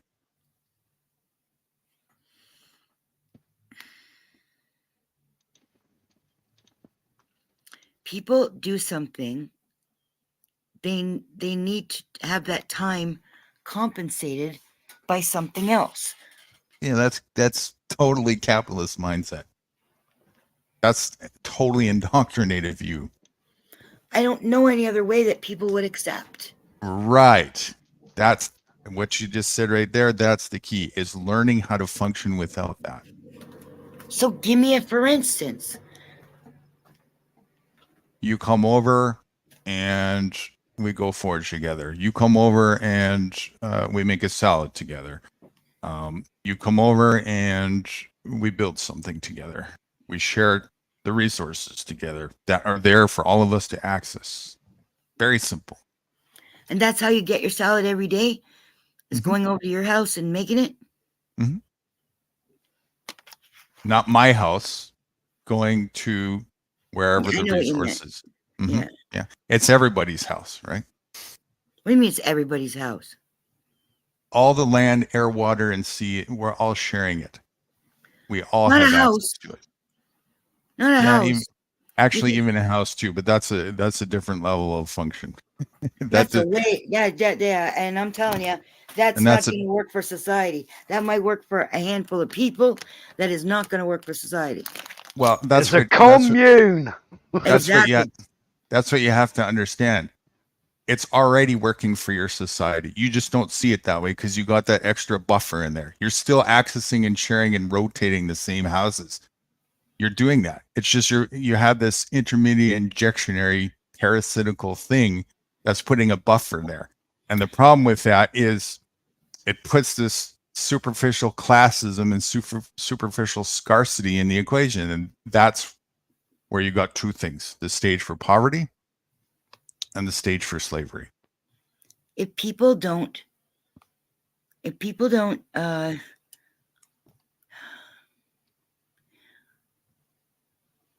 people have to work to make this happen. You have to work to look what's for your... what's that religious group called that they use the pony and cart and what have you? Oh, Amish. Yeah, the Amish. Now, the American government was shutting the Amish down because they're a little less corporatized. Yeah, none of them had any of the jibby jabbies. They all grow their own fruit and vegetables. And more self-reliant, Yeah, totally self-reliant. And maybe not totally, because they still use the corporate money and stuff, but much more. And there are a lot of them are using electricity too. They have succumbed Yeah, to Yep. but they were trying to sell their fruit and vegetables and what have you at the different markets, and now the government wants to stop them growing and stop them, you know, doing their own farming and looking after can they their do own that? community. Well, yeah, it was last year, wasn't it? They started shutting them down last year. I don't know. I don't pay attention. So how are they managing to when they can trade with each other? They're a society. They can trade with each other. Because they still need Is it? seeds, they still needed fertilizer, they still needed other products. They must have their There's, own seeds by now. they're still interdependent with the corporate world. Yeah. Just less, far less than most of the direct corporate world with beehive cities and stuff. But when they're under attack by the corporate world, they can secede from that. If they have the know-how, yep. And that's the same for anybody. And that's Well, why yeah, you but should they're a always whole know how community. to do that. That's what it's all about, so that you're never ultimately dependent and reliant on a system, especially that has been designed to literally fuck you up the ass. You know, it's not a healthy position to be functioning on alone, never mind being dependent on, and so dependent on that you truly don't know how to function without it. And if it were to be thrown away tomorrow, your ass is totally grass. That is not a healthy position to be functioning on in life. But, you know, hey, what do I know? And if people if people don't want to take a position of taking responsibility for that, well, you reap what you sow in life, you know.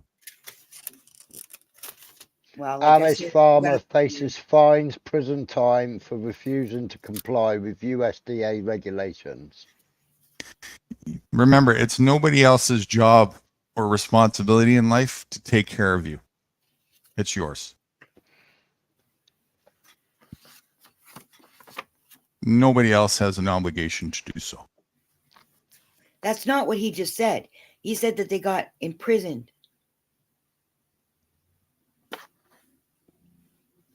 I wasn't even responding to that. I was finishing off from what I said before that. I didn't even hear what Smiler just said, actually. He said that they imprisoned an Amish guy or some Amish people for not complying with whatever the government told them to do. Oh, yeah, government's notorious for that Kidnapping. whole force thing, right? It's all about force. It's all about force compliance, fear compliance, comply. Bend the knee, do this, do that. And if you don't, we'll cage you, we'll torture you, we'll kidnap you, we'll cage you, we'll sometimes beat you, and sometimes even kill you, you know? Definitely not a society I want to engage in being part of. That's something I'm going to stand and advocate for. That's ridiculous. Yeah, but the Amish weren't part of it. They just did business, but they weren't part of it. I'm not talking about the Amish. I'm jailed. talking about all the corporate world. We're using a specific example of a people. It's not just a few Indians living in the forest. We're talking about a culture of people. Yeah, but a moment ago we were talking about the government being oppressive against said people. Right. So that this is where I go back to the armed militias going in and firing them. Well, the armed militias is just people again. Right. That's people taking responsibility and taking action. Right. And that's what I recommend. Well, do that in self-defense as necessary, right? It's all self-defense. Pumping us full of Kool-Aid in our food, even when we refuse to take the Kool-Aid, and then they go and dump it in our food. That's violence. Well, what are you doing eating corporate food? If a farmer grows an apple and sells it at the market, I should be allowed to eat that apple. You're totally allowed to eat it. Well, then, But what are you doing eating corporate food? If you know it's poison and you know it's not good for you and you know there's a genocide, what are you doing in life, ingesting anything in life that you didn't make damn sure isn't poisoned? That's not a very healthy position. It's not logical. You can't trace every lemon back to the tree. Well, you can There do a has to be pretty a certain amount of trust involved. you can do a pretty good job as far as having your eye and hand in from seed to mouth. I do. Yeah, Not but in the you corporate only eat world, though. seeds. Your food choices are so small. That's what you think. I don't That's know what where I you're know. getting that. Based on what you said you eat, your choices are very small. No, not even close. It's a huge variety. There's 4 acres outside right now of V62. Actually, a So little you can over choose 4. any blade of grass you want to eat. Is that what you're saying? 4 acres of greenhouses out here of quite a number of varieties of different foods. Well, if you didn't have those friends, you'd have to go hunting for your berries yourself. Foraging, yeah, and I do a lot of that. I up until when I came here, since May of this year, probably about 90% of what I ingested, which was awesome for me. First time it's been this amount. I foraged myself right out in the wild. Some of it were crops that I planted myself in the vast amounts of free real estate available. Oops, did I say that? We can't do that out there. Was that a secret? Don't get that idea. Well, I guess we'll all have to move to BC so we can have berries in September. Well, it's not just impartial to BC, but anyways. No, I reckon you all stay in the beehives. I think it's much more logical to do Don't come so. over here. And remember, there's no convenience out here. It's very inconvenient. There's no Starbucks, there's no Big Macs, there's no McDonald's, and you should There's leave. gotta be McDonald's. You're lying now. You should leave the craziness of the vast oceans out here where it's the law of the jungle to far right wingnut extremist nutheads like myself. Over in PEI.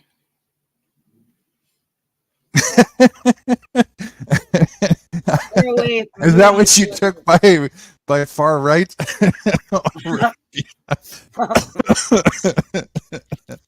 I took your rejection of the rest of the country.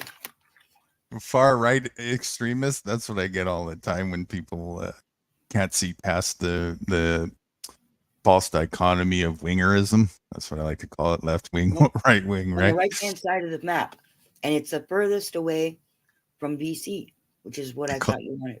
No, it's that left wing, right wing bullshit that you hear from indoctrinated people. They can't see past it. That there might actually be another option other than left and right in life. Only the reality is that BC is the land of mushrooms, is the land of the tallest trees, and it's the land of pot and the land of the sea. It's the land of a hell of a lot of abundance. Mm-hmm. And better weather. Yeah, as far as Canada goes. Yeah. That's why I'm here. I don't want to live anywhere else. Seriously. I don't want I like being here. Mm-hmm. I'm not so fond of the snow outside, but when I didn't have the snow, I missed it. Well, when I not spent me. the whole winter down in Florida. Not me. I felt ill. I'm perma-traumatized. If I never see another snowflake again in my life. That's what Theo said when we met. He said he's never going to push a shovel or deal with snow everywhere ever again. We'll be out of the top of the country, at the top of the continent, and be down near the bottom when we got the RV. I'm actually a little less before last few years, even just the cold, especially the rain cold, like in the season that we're in right now, especially because it just takes forever, rainy season to go in. It used to really get to me. Nowhere near as much as the blizzards in the rest of the country, but now I'm even, I don't know, like usually I'm thinking California dreaming before September even hits. I got to be a snowbird, get out of here, and in Florida or something, or Mexico, whatever. But the last few years, it hasn't. I've been kind of enjoying the cooler, crisp air, especially out here. Man, is it fresh! So it's a little different. That's kind of a weird I just mindset. farted, so the land or the air in my apartment is not so fresh. Well,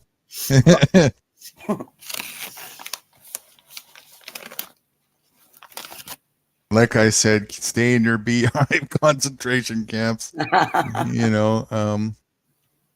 It was a potato fart. After you get out of them, it might smell weird out here. I don't have a sense of smell. Well, that's true. What happened to Smiler? Was that last time we heard from him? He answered the door. Yeah, he hasn't been back yet. Maybe it's his lady friend. Mm-hmm. And he's getting a blowy. A bully? A blowy. Well, well, he'll be back in a couple minutes. Let's pray for Smiler that he's getting a blowy right now. And then when he comes back, we're going to ask him, and he's going to go, "No, man, it was my grandmother." Oh, just farted again. I got something wrong. There's something wrong. I'm on and off the toilet, and I'm farting. Purple says, or bittersweet rather, Purple says, use the system just like they use it. My position on that is, if you still are going to be tied to the corporate system, the corporate system is designed to fuck. So fuck it. Go to town. Yeah. Take advantage of it. Do it. Yeah. Do whatever you will, because it's all superficial and fake anyways. Fuck around and find out. Just do it, right? Did you just get a blowy? Hey? Did you just get a blowy? A blowy? Yeah. No. Why? Well, you were gone for a little while after the Oh, doorbell. no, I had a phone call. Oh, I thought you said it was your doorbell. Oh, no, I answered the doorbell. I've been back since then. Oh, okay. I was trying to figure out when you were so quiet. I was like, last time we heard from him, he got the doorbell? No, I just had a couple of minute phone call from Nathan. The Nathan? Yeah. I unbanned him, by the way. Oh, I'd be pleased with that, because he used to like coming on. Yeah, but he only liked to come on to chase God Bless. No, God Bless was on the panel the other night for a good few hours. What, his? Yeah. That's good. Yeah, no, me and Nathan have been doing quite a few good panels together. Mm-hmm. We did a live last night, but that was an unusual live because basically Nathan was made a bit of an idiot. Glyn, Budge and Spike made a bit of a fool of him. So... No, well, I heard reports that he was holding his... I mean, I'm subscribed to him. I just haven't gone into his lives, but I heard reports that he was being civilized and talking about real things. I also heard a report just yesterday or the day before that God Bless is pro-Israel. I was talking on the panel with God bless. He still don't understand it. He's like, Oh, obviously he yeah. doesn't understand it. So I was agreeing to disagree with him, but I was showing him different videos and different footage and what have you. And, you know, trying to explain it that somebody's just come in and decided they want your house and you got to get out. But we had other people interrupting at the time, so it was a bit difficult. So I said that I'd chat with him offline. Him and I had a blowout when he was before any of October 7th happened. Months before that, we had a blowout because Blowy, he was big blowout. like a fight. We had a fight because he wasn't understand. I didn't know what was going to happen. Right when nobody knew what was going to happen October 7th except the oligarchy and their minions like Hamas and Israel. So we didn't know what was going to happen, but I could smell it when I was hearing the stories that you guys were telling me about all these quote unquote Muslim immigrants. And everything that I was hearing was not describing Muslims. So I came up with I don't know if it was the intuition or just a thought, that they were trying to brainwash the British citizens to hate Muslims. Yeah, and but Arabs. there's so many different types of Muslim. I know, but people don't know that. The same as there is of your Jew. But you see, people hear the name Muslim and they all come out the same bucket. They all come out the same bucket. This is what I'm you know? saying, Smiler. I said they're trying to, the government is facilitating this happening where they're importing a bunch of fucking criminals into the country to sow discord and make you hate Muslims when they aren't Muslims. They're not following the Muslim religion. They're some kind of sect or a bunch of fucking criminals that they got out of jails and sent them to your country. And the idea was to sow discord between the British and the Muslim people. And I said, it seems to me that there's going to be a war, and it's going to be against Muslims, and they want all you British soldiers to pick up guns and kill. And so they're programming the British people to hate Muslims. And then a few months later, October 7th happened. So I think that the separation between me and God bless was spirit sent. It was God sent, because I would not have handled it well when he turned out to be pro-Israel. But I got the warning when I saw him not understand about how people are programmed to hate Muslims. He just couldn't see it at all. So that means he's going to fall for the pro-Israeli bullshit. You know, And that's a shame. I can't forget it. The actual answer, now that I think about it, to that question you had earlier about show me what that looks like. Anything you want it to look like. Actually, the real answer. That doesn't help. That's the starting point. Go to town. I need an example. Shape it to whatever you want. Okay, I'll change it to whatever I want when I understand the parameters. Well, the parameters is whatever the constrictions of nature are. That's all. What you're looking for is structure. Mm-hmm. And there's education there from, people who have tried things out and this and that to be had. There's no doubt about that. And wisdom to be learned, for sure. But the basic parameter is really just whatever nature has set forth for you to work with. What does that mean? Wow, that's hard to see, huh? Yes. It means just that. It means actually, like in in a simple form, when you go to the beach, there's sand, there's water. Make something of it. There's sand, there's rocks, there's water. Now, we still, in this day and age, we have machines. All of this is of nature. We can be more efficient. All of this is of nature as well. Soul's control. Go to town with it. Control is also of nature. Well, yeah, but control is only something you get to have still within the parameters of how nature dictates. Nature's always been survival of the fittest. That's right. That's the law of the jungle.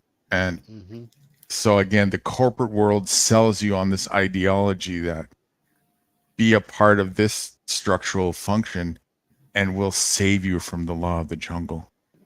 Bullshit. It doesn't save you from anything. It makes it worse. You can't be saved from your own nature.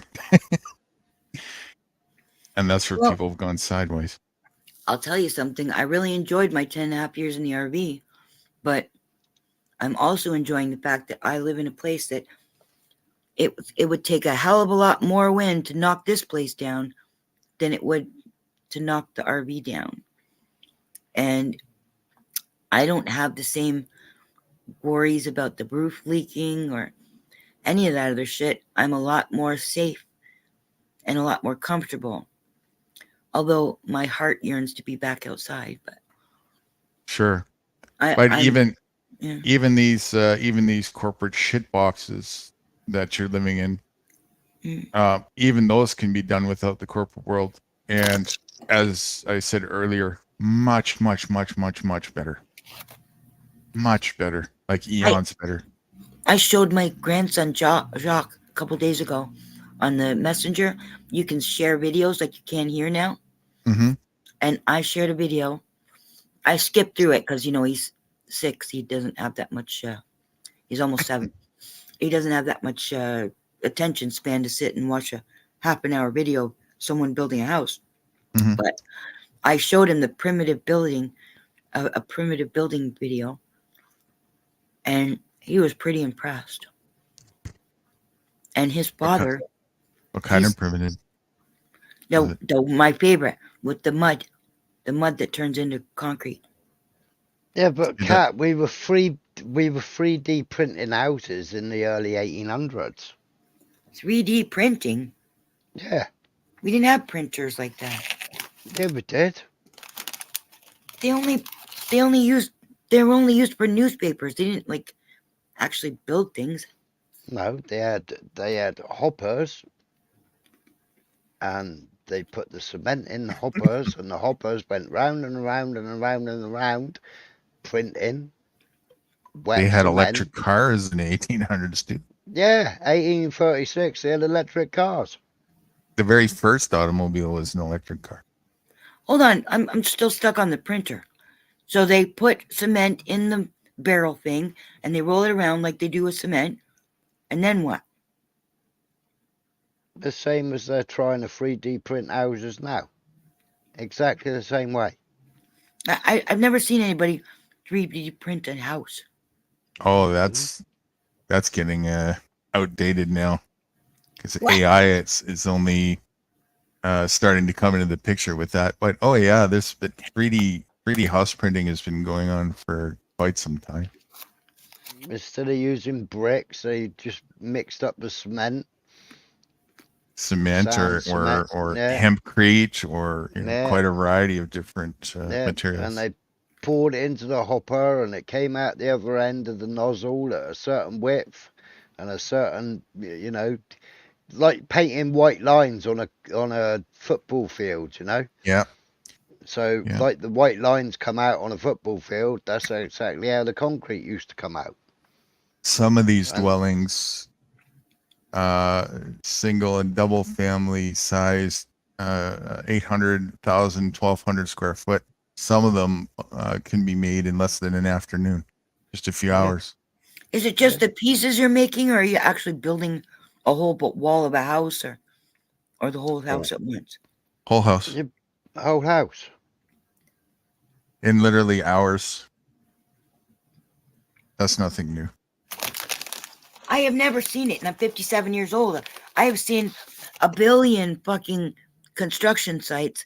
Not once did I see some geek on a fucking computer printing it out.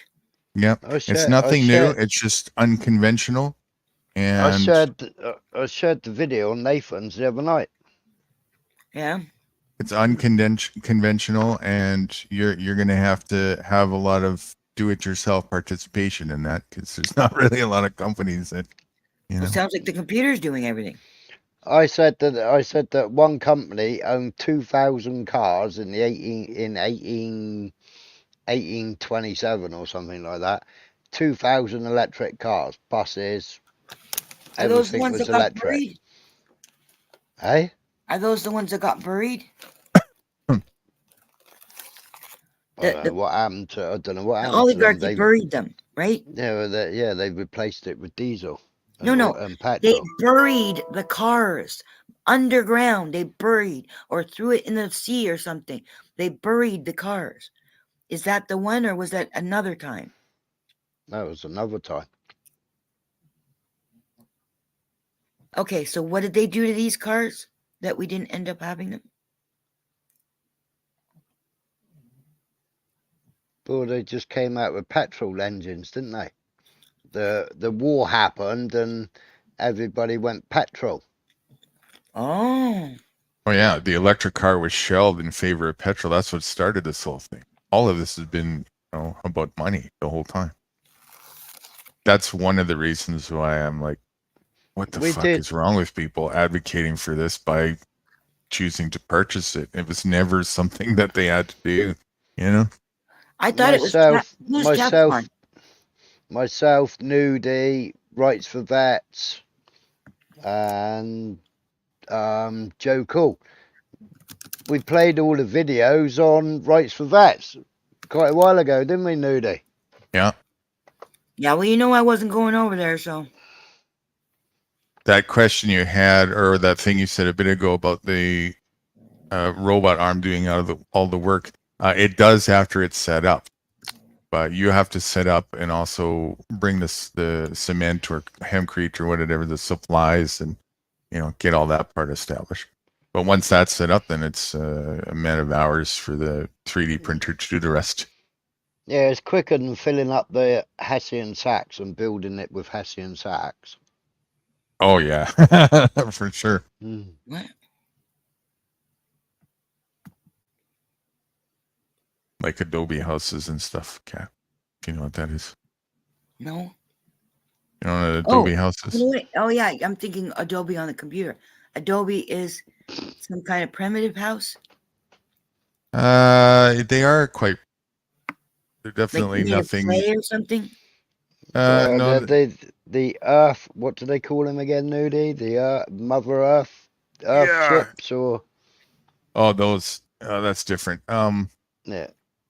Yeah, but I'm thinking about is it the Arizona desert where they've got all those.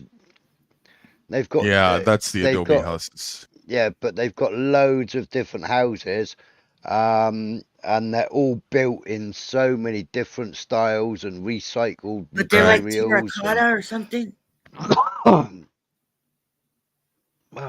they're terracotta. They're using all kinds of different building materials to build these different houses. Yeah, I think terracotta is a color, isn't it, or like a clay or something?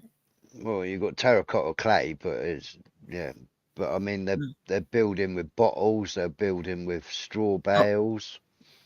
I've seen some of that. Not a whole house. I've seen people do things just rudimentary like that. Oh, you know what? I know I didn't. No, I didn't. I'm getting documentary confused with The Walking Dead. It was they did everything with plastic bottles. They built walls. They built houses with plastic bottles. I watched somebody the other day taking hundreds of tin cans apart, taking the tops off, taking the bottoms off, slitting them through in the middle, turning them into aluminium shingles, and then they basically used it to re-roof the whole, to redo their roof. Again, I was wrong. It wasn't The Walking Dead. It was C with Jason Momoa. That's why it's in my fucking mind. It was a Jason Momoa show. Well, he's just a bloody kiddie fiddler anyway. It's very good that everybody can find different ways to do things, but there wouldn't be any plastic bottles if there wasn't the plastic industry. Right. Now that's an industry that is toxic for everybody, unhealthy. Yeah. Petrol itself is the root of that industry, and That's why they got rid of hemp rope and made us use petroleum rope. Yep. Petroleum rope. All the stuff that I talk about is nothing new as far as, the types of materials and more natural stuff and working with the natural elements. Years ago, all our ropes used to be made out of hemp. Yeah. And then what the petrol industry did is they started making plastic, and all the ropes became plastic. The roads aren't plastic. Rope. They're tar. Bottles used to be glass before plastic, That's what I use. I'm using a glass bottle right now. But we used to recycle our bottles. We used to buy Corona, Orangeade and Cherryade and what have you. And that's right. we used to take them back to the shop and get our 10p back on the bottle. Yeah. Right. Beer bottles, you used to get money back on all the beer bottles. So if you went to the shop and bought a load of Guinness, and you took the empty bottles back to the shop, they give you X amount of money on each bottle. Right. And they actually truly reused them. Yeah. They didn't.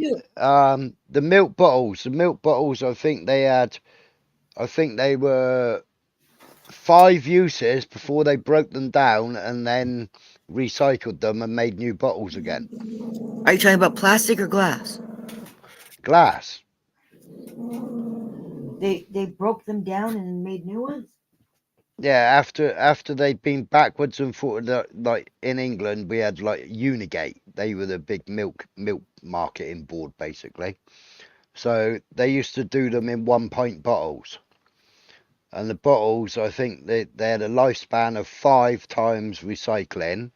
And after the 5th time of recycling, because they'd get scratched and whatnot, they used to then smash them all up, melt them all down, and then make new glass bottles. I didn't know that's what they did, but we had the same system. I don't think Nudie was alive when we used to get milk, when we had milkmen get the milk delivered, but they would give them to us in, I guess, pint bottles. I think I was... You'd put the empty ones out, and they'd collect the empty ones and give you the new ones. It was at the tail end of that. I remember that when I was like toddler age, a little bit. Yeah.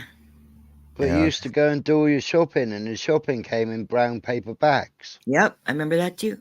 And your Chinese came in a brown paper bag with a thicker handle on it. Well, that we still have. No, ours doesn't. Ours comes in plastic. Our fish and chips came in newspaper. Because everybody used to read the newspaper, really? And they used to recycle the newspapers. Yeah. You can find authentic fish and chips places in Toronto and stuff that they'll do that. They wrap it in newspaper. That's nasty. Well, especially back then, because there was lead on the newspaper back then. There still is. What? They got rid of that. Yeah, you believe that? So what, you're saying that they said that there's no lead, but that there is lead? They changed to vegetable ink, they said. Bullshit. It's not. It hasn't got the right viscosity for the old presses.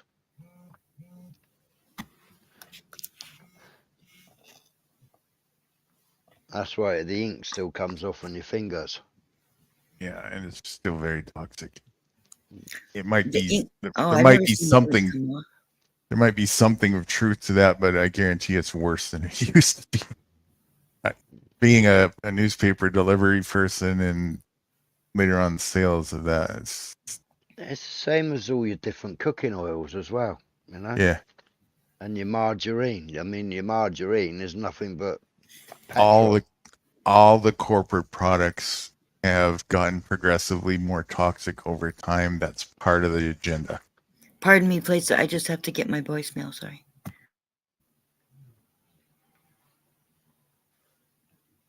Go Without ahead. exception.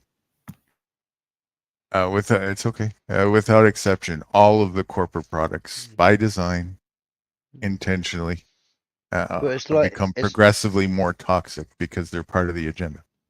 it's like, what did they do with a McDonald's burger and a bat? They put it in a, left it to one side, and I think it was 10 years old, and it still hadn't grown mold on it. Yeah, and the fries. Yeah, they put it in a jar. Did an Yeah. experiment. What kind of food doesn't break down and mold and disintegrate? What the hell? Only plastic or something. It's like that, right? People go and buy that shit. They And queue up. They queue up in the drive-through and buy it. It's like, wow. right. And margarine being one molecule away from petroleum and plastic. You can actually run your car on it. You can. No kidding. Oh man. I mean, when I had my Land Rover Discovery, and I used to take my Land Rover Discovery out hunting. It was cheaper for me to go to Aldi's, which is a German supermarket, and I could buy 5-litre bottles of cooking oil, and I could come out with a trolley full of cooking oil.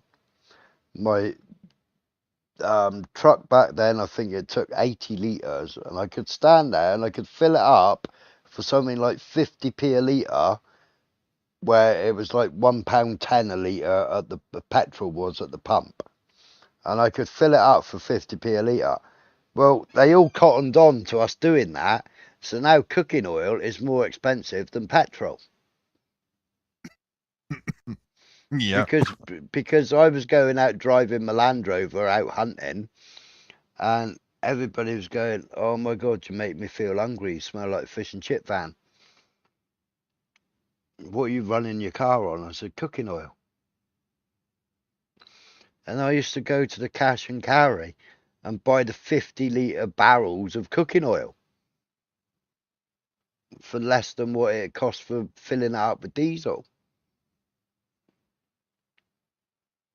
Far less toxic. Mm.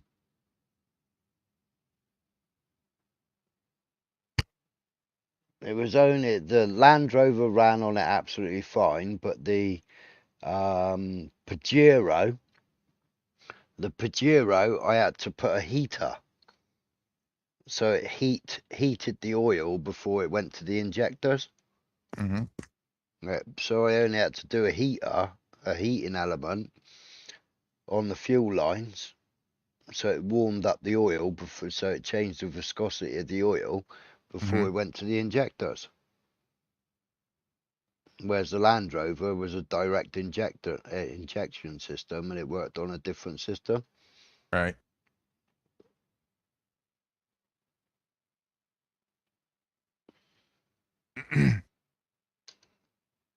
It's actually not very difficult to make your own biodiesel.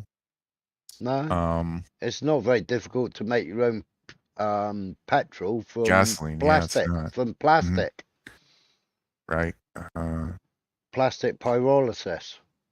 I was watching a guy on YouTube, Mr. Thessalonian. You see that guy? No. He's easy to find.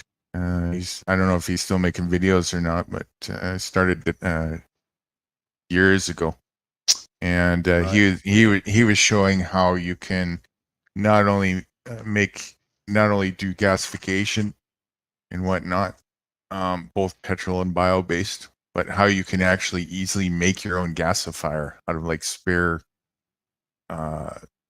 parts from like cars and just rods. Well, I was watching a Russian guy, and he does it from waste engine oil, but he gasifies it and then cools it, but the steam that comes off of it is actually the byproduct, and the steam that comes off of it is petrol. Right. So he was making his own biodiesel from waste engine oil, but what was coming out of the distiller was oil coming out of one, but the steam coming out the other was actually petrol. Mm-hmm. So he was making petrol and clean oil, basically. Right. Yeah. So this one of the advantages to these gasifier things is they're multifaceted. Yeah. I watched a guy the other day, just using the plastic bottles and made a litre of petrol. Yeah, but can he make margarine? You're damn right. Margarine's made of petroleum products. Yeah. 1 molecule away. You only need a bit of petrol and a bit of gelatin and a whisk, and you're away. Bit of artificial flavouring. Is there gelatin in it? In margarine? No idea. Well, no idea. I haven't looked at it, but you need something to make it solidify, I suppose, don't you? Butter. To solidify. Because you know what? Gelatin is a pork product. Yeah. So your margarine would be made of pork and gas. Mm.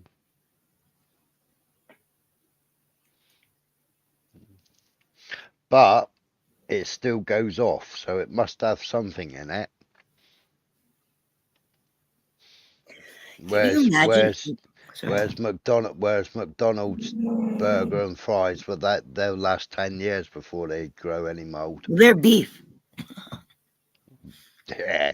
If I cut a steak and leave a steak in a jar for 10 years, it'd be rancid in a month. I don't think you can do it for 10 years. They already did it, didn't they? I don't know that. Yeah, they tested it with McDonald's burger and chips. I know they did it for like 2 weeks. I never heard about 10 years. No, it was over years, it was.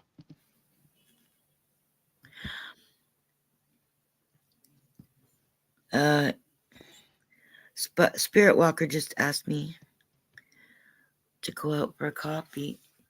I told her I'm doing a live stream, but I said when she comes over, we can stand downstairs and shoot the shit. She doesn't smoke cigarettes, but I will.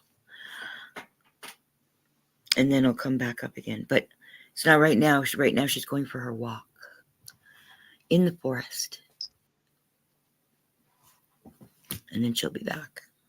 You know, I was thinking about just now, we were talking about petroleum stuff, was what about, like, what does it look like when all the energy from the souls of all the murdered farm animals in the abattoir, what does it look like, that energy flowing back to source en masse? Because that's what I've been wondering about the Palestinians. What does it look like to have all those souls die at once, every fucking day?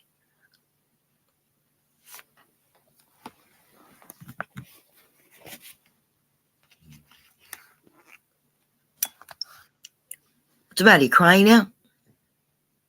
Hey? Oh, nobody's listening. No, I was listening. I was just, I don't know. Have we got souls? Oh, you and I had never talked about this, have we? I don't think we've gotten into spiritual things. I mean, we're just carbon matter, aren't we? I don't think so. Define soul. Yeah. Well, Fuck define you, that traitor. first. Well, I reckon we have it without question, but it depends on your definition of that. I got souls on my feet.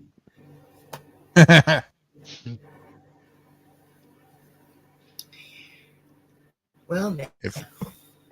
if your position is you are your body and nothing else, you're at a serious disadvantage in life, and I would never want to envy that view. Bring that meme up. Bring it back up. Oh yeah, Let's you, see how the you want me audience to here put that one up reacts. there? Okay. Seriously, let's see how, because I don't understand the reaction that you got. So let me watch it in action if it even happens. Unless it was Sure. just a Okay. troll reaction. Yeah, probably to a large degree.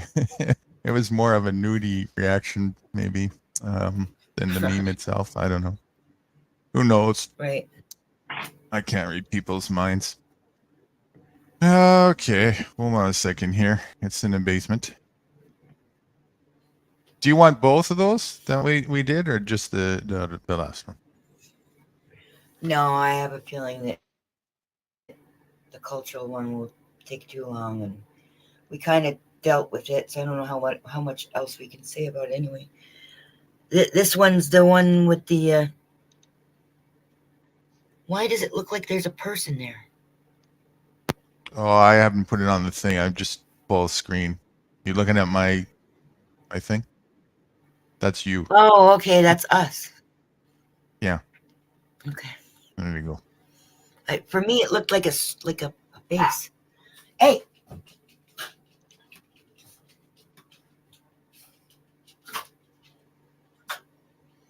Wait, let me put my new arrangement here.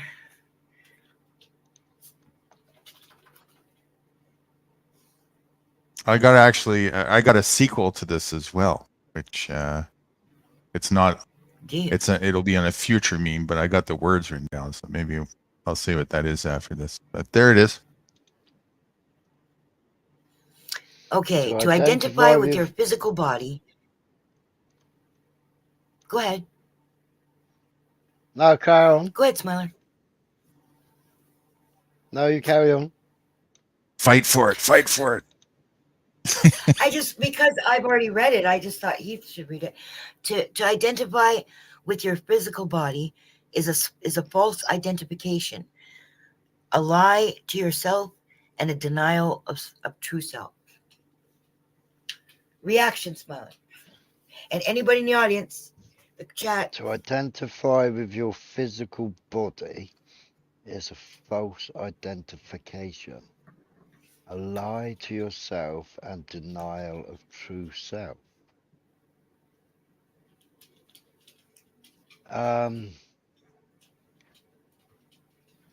Somewhat confused. I have to identify with my physical body because my physical body is broken. So it restricts me doing lots of things that I want to do. That's funny. Did you hear that, Kat? I did. So there's something know totally how much lost you in enjoyed it. translation here. That's funny. Well, Go yes, ahead. but at the same time, tell me something, Smiler. If you had some kind of disability for your whole life, and it always presented problems for you, and you're very down on life because you had these problems, and somebody came along to you and said this sentence, right? To not identify yourself as your body, would you find that insulting, or would you find it helpful? A helpful way to look at things? Like, how would you take it? Right, I aren't a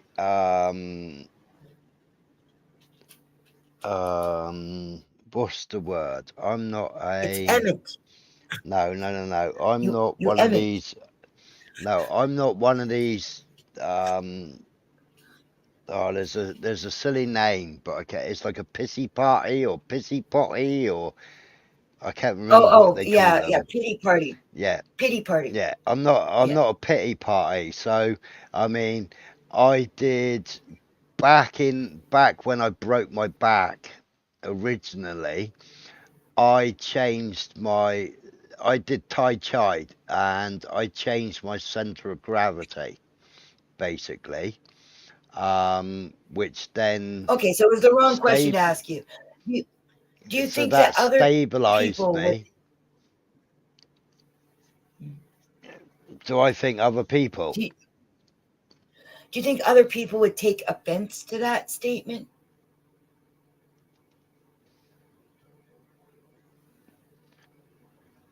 Cat, they take offence when I say, "Look, I broke my back twice, but That's I true. broke my back twice, but I'm still working. Why can't you fucking work?" Okay, but that's a different statement. That's an accusatory statement and a judgy statement. I'm just talking about this statement.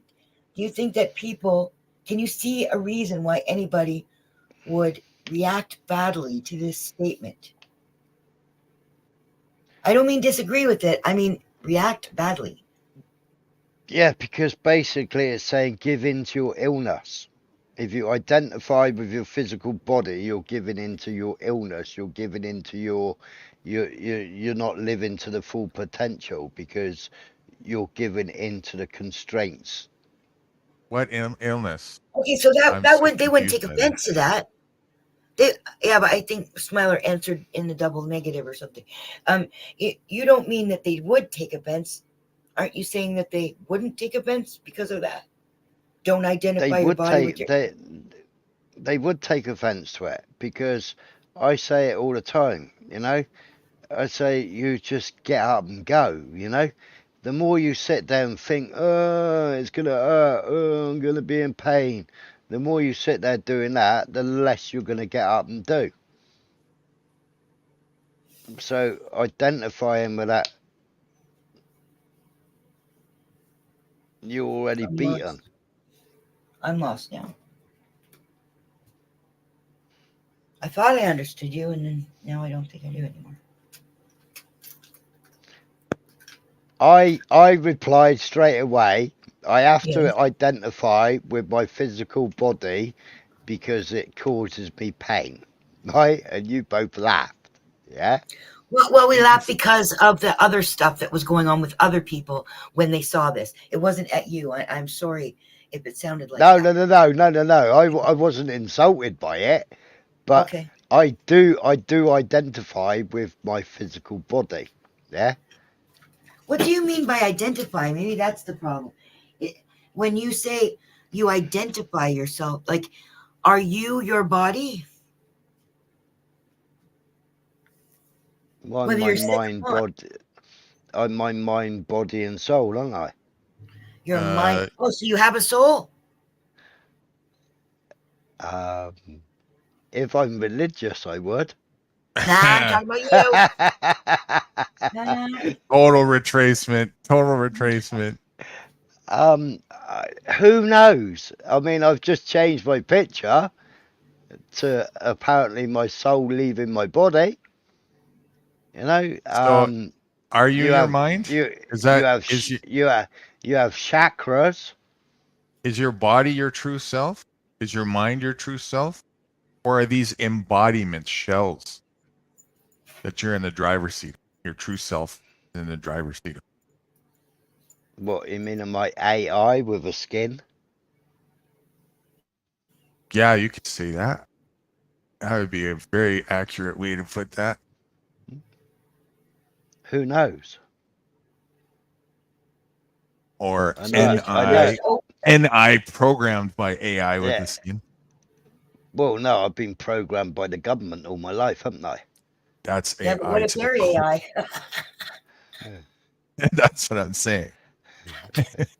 You You're know? a product of AI, but Yeah. your true form is NI, who's been conditioned by AI with the skin shell.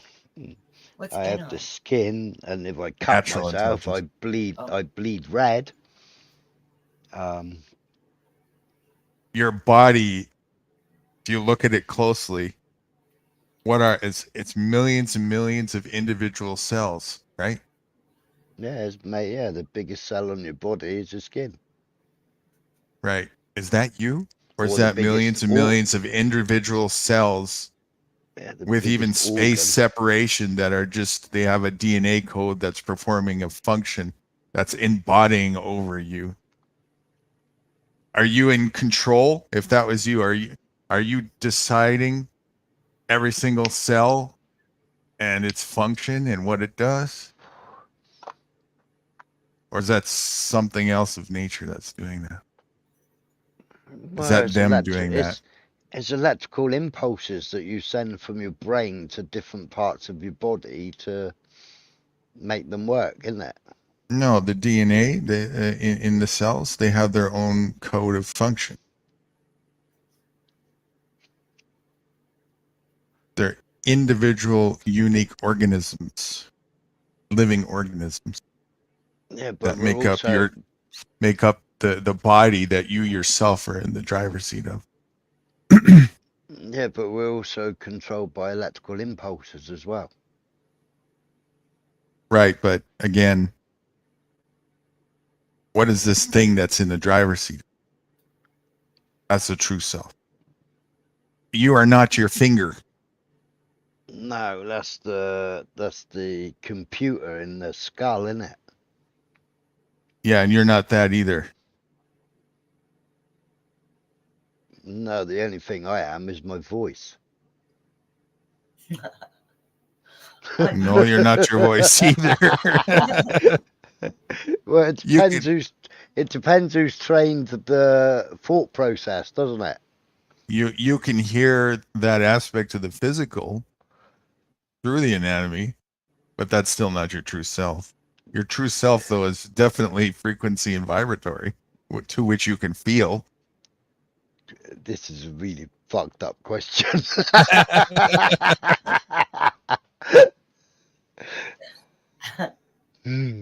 It's deep, and it's interesting that your first response was actually very in line with other individuals to and I don't know what to call that. Like, is that just where people are at with their superficial view, that they really actually feel that their shell that they're occupied by and attached into temporarily? That's another clue that it's not. No, really because you finish it off with denial of true self. right. Right. So, I mean, I do identify with this shell that causes me pain daily. As being your true self?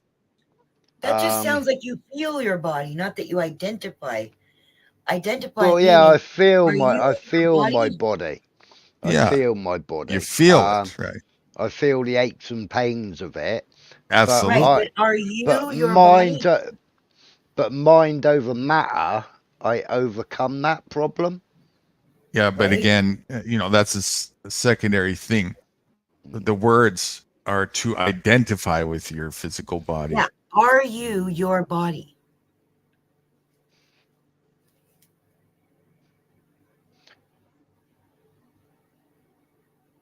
No, I'm encapsulated by this body. Right. Okay. Boom. Right there. At least you're getting it now for sure. No, I'm not. But that, but that sounds condescending. I don't mean it that way. I'm just saying that is what it means to say if you identify with your body. So now that means that you are more than your body, correct? Well, yeah, we are more than our body, aren't we? Which means, I see it. Do we only exist while the body exists and then we stop existing? That's what you think, right? I don't. Right, when I broke my back, I fell 90 feet. Mm-hmm. And I had an out of body experience. Right. And I remember gasping, I remember panicking, and basically running away from the light. I could see myself, and then I woke up in agony. But I remember panicking and trying to get back to my body. Mm-hmm. If you imagine if you're in a swimming pool and Listen, you've ever, I totally understand. I've been there, not near death, but I've left my body. if you've ever done somersaults, in the water and Uh-huh. then you stop, or if you do forward rolls and then when you stop, you Mhm. feel that floating backwards. Well, I was floating away from my body and I was looking at my mangled mess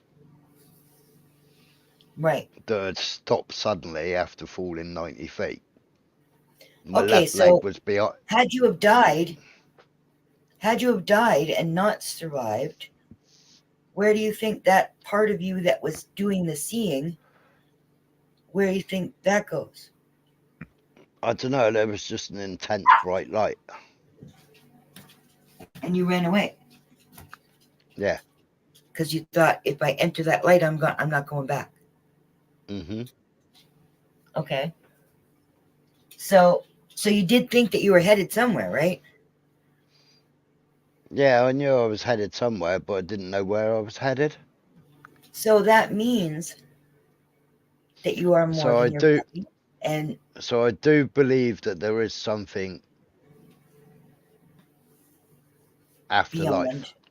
Right. Okay. So that's spiritual to me. That's To not clarify, atheist. when I said earlier that at least he's seeing it, what I meant by that is in the other arena, there was no room for that discussion or possibility for them to see it. That's what I meant by that. What we were laughing at before when we weren't laughing at you, Spiner, we were laughing at the the earlier response from before. Because one of those people said, what if you're infirm or what if you have disabilities? And then took offense to it. And I was like, what did that person read in that made them take offense? So that's why I wanted you to answer and see how you answered. And then there were multiple answers that he got from that arena, but that was the most notable one. And then when you answered, it was like, whoa. Yeah, but I part of my healing process was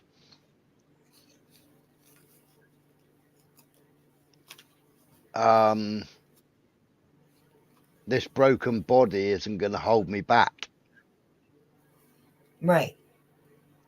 So whatever's controlling this broken body isn't going to be restrained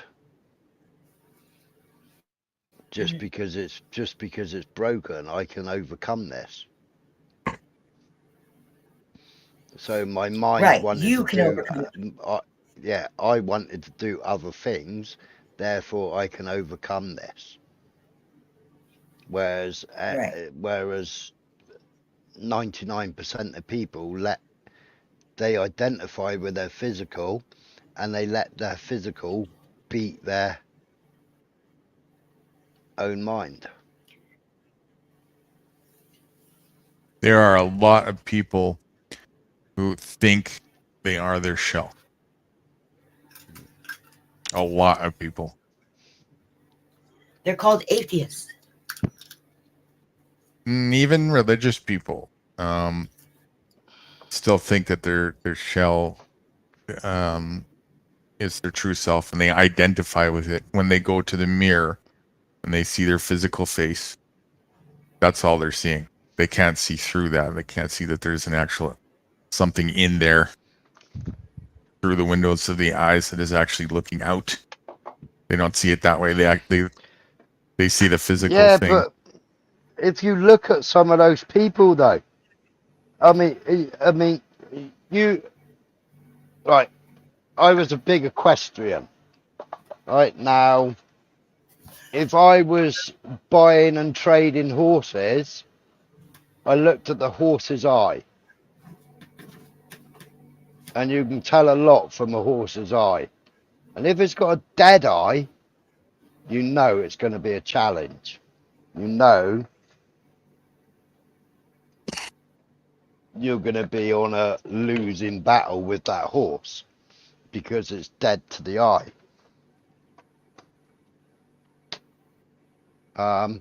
And you've got humans like that. They've got no. They've got. I don't know how you explain it. They're there's no life in their eyes. Do you know what I mean? Yeah, zombified. Yeah. Or Mm-hmm. drugified. Mm-hmm. One and the same in my view. Yeah. One way to zombify. Mm. Okay, here's the sequel to that. It's not in a quote yet. It will be further. I just got the words. When you identify with the superficial, you dent your eye to reality.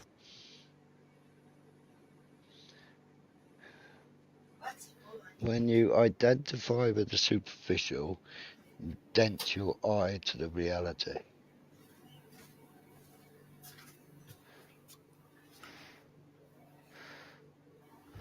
I think that's pretty straightforward. I think you're probably looking into something harder. I tried to get a little bit more, because just in case, clear and simple with another version. Not that it's a direct alternate version; it's more of a sequel. But if that's more clear, then great. That'll be good. I think it's more clear.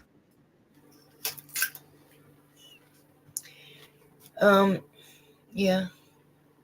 Smiler's not answering though. No, I'm trying to break it apart. When you identify with the superficial, you dent your eye to reality. I say this a lot. The word identify, if you pick it apart, it's I. Yeah. Your eye, your seeing eye. Yeah. Dent. Yeah. Ify. So whenever you identify, you're denting yourself from seeing the truth. Yeah, it's superficial. You're putting a false reality cover over the true reality. Well, yeah, And now you can't see. Is everybody's got an identity, which is a false identity. Right. It's a personification, which means fiction, right? Yeah. We're given that's what you're doing. When we're born, we're given it with our number on our birth certificate. And every aspect of it: name, nationality, race, gender, all of that stuff. All these words, right? There's a logic to some of them, right? Like, anatomy, sex. I definitely don't. I'm not a female. Well, no, yeah, I know I'm not a female. Well, yeah, Barbara.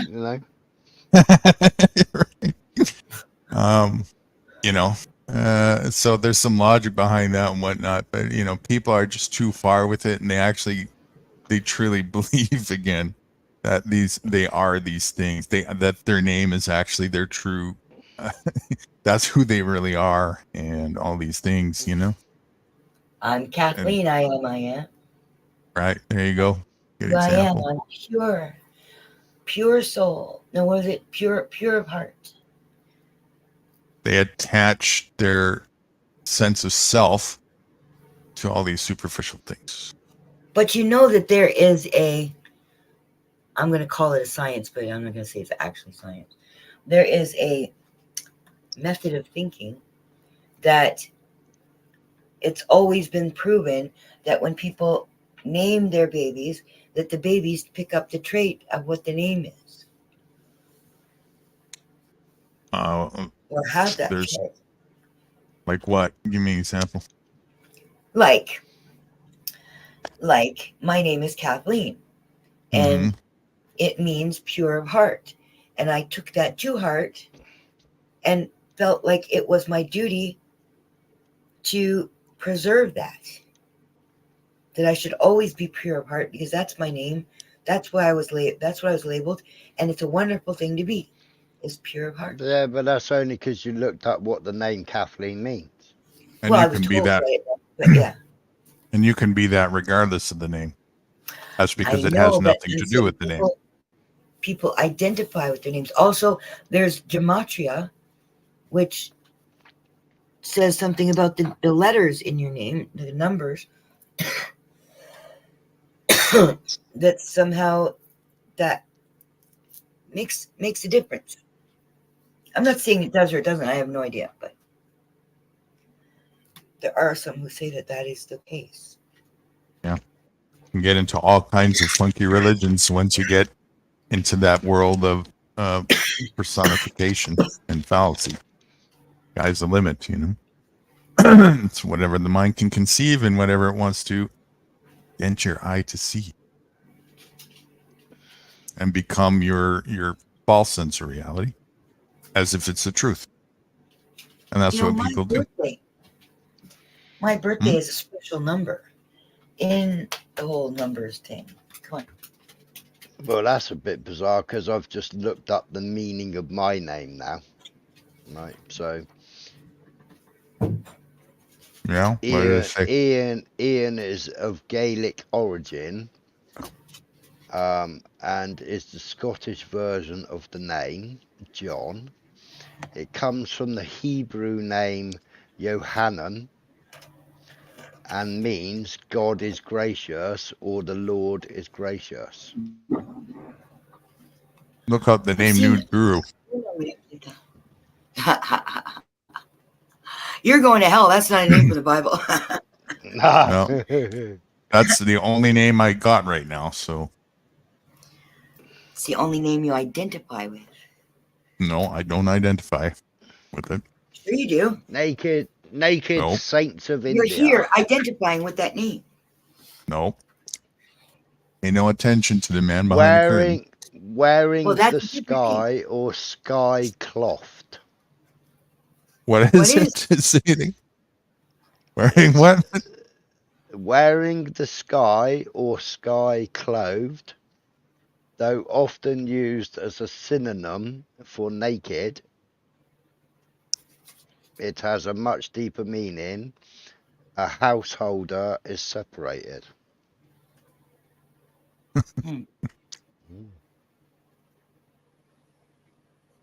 That's nude or guru? But it comes under the naked saints of India, basically, because nude is nude and guru is the Indian.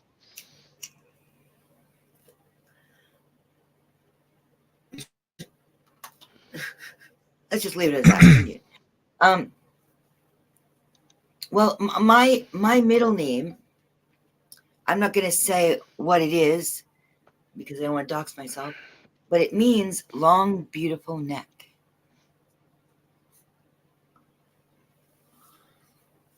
Who determines what these things mean? Exactly. The Who internet. programmed it? The internet gods. Google. Yeah. AI. That was a stupid question, Nudie. Was it? Of course it was Google. No, these are people programmed Google with this lore that has gone through the generation. Well, guru comes from Hinduism, doesn't it? I don't know. The whole East Indian culture has gurus. And it actually just translates in Hindi, I believe, to teacher. Yeah. I forgot what my last name meant.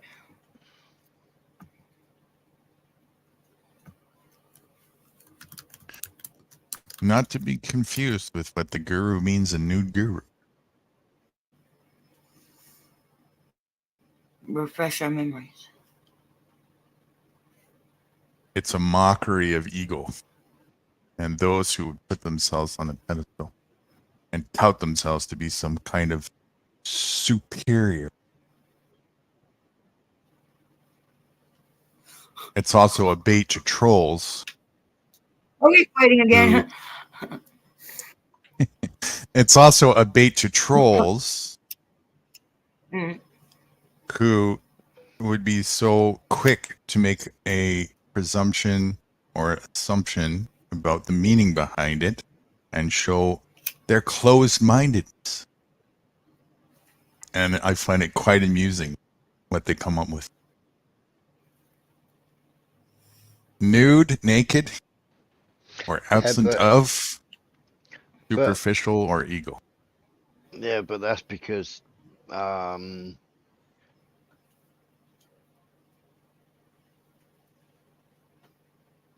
those that identify with their body Right? are body shamed, so they won't go nude. Yeah. My Right.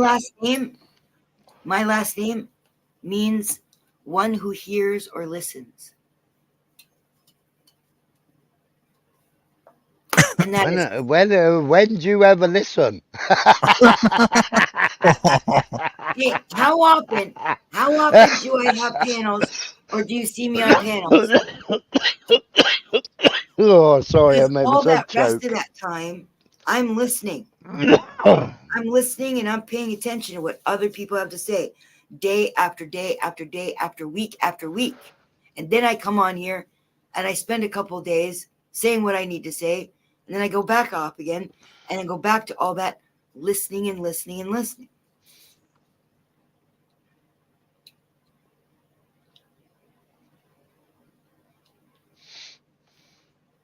Oh, shit. That's cold.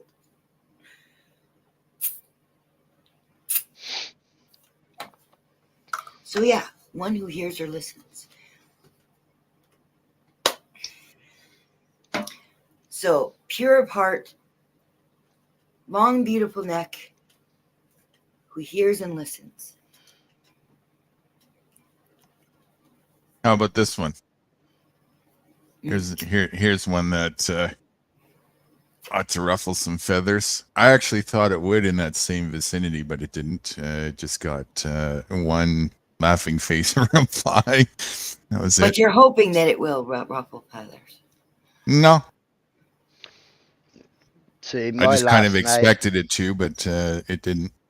my last name means renowned warrior or Ooh, strength and nice. courage. Nice. It's, Thanksgiving it, is a great excuse to be grateful 364 days a year. Why? Be Because ungrateful. Be ungrateful oh, 360. I was thinking that you're grateful for 364 days a year that you don't have to sit with your family and argue. Okay. yeah, that is very similar to what's that famous color guy actor with the brilliant Don't voice? see color. It's the same black. Morgan Freeman. Morgan Freeman, right? Morgan Oh, I got on the Freeman, first guess. right? Somebody, I used it. I used it at the children's school, because Morgan Freeman said. Somebody said to Morgan Freeman, "Are you going to celebrate Black History Month?"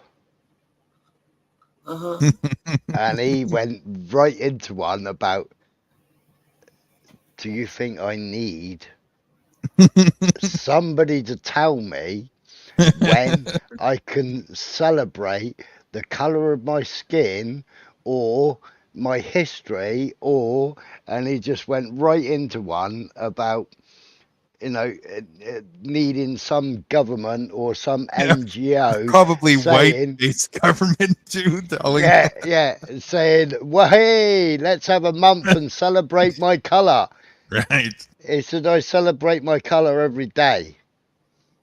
I'm not ashamed of who I am or what I am. I'm me and I celebrate life. It's not about a skin color, it's about celebrating my life." Right. The elaboration on this quote is, you're gonna save gratitude for one day a year, and Yeah. only because it's socially acceptable. Be in gratitude every day. Hey, on the American Thanksgiving, I made a video and I dedicated to Joe and Long Island Audit a little bit. You got a hashtag. And I was thanking the 1A auditors, the good ones, not the bad ones, which I made clear in my description. And I said that if there's anyone who you need to be shaking their hand and thanking for their service, it would be a good 1A auditor. And then I said something about, I don't know if I put it on the video or if I said it to somebody, that I was, it was in the comments afterwards, that it wasn't my Thanksgiving, it wasn't Canadian Thanksgiving, but I give thanks every day, several times a day. So I just thought it'd be neat to team up with a bunch of people on the American one, right? And say Happy Thanksgiving. But really, it's a bullshit holiday as far as in America and the States. It's a bullshit holiday. They all are. No, Yeah, celebrating, being grateful for the harvest is not. This is a pagan ritual, by the way. Do you know that? Being well, grateful yeah, for the harvest? it's yeah, but Thanksgiving. it's also because we colonized you. The Hold English on. You colonization. guys don't have And Thanksgiving in England. yeah, it's called the Harvest Festival. Oh, And it's all pagan. Easter, Christmas, Thanksgiving, Yeah. Halloween. What am I missing? Not Those my four. birthday. Legend and symbolism. Not my birthday. But giving thanks for the harvest is a great practice. And whether it was pagans who made it up or anybody, it's a great It practice. wasn't about the harvest of in the way that you think it is. It's In the Canada, harvest. it was. It's the harvest after sacrifice.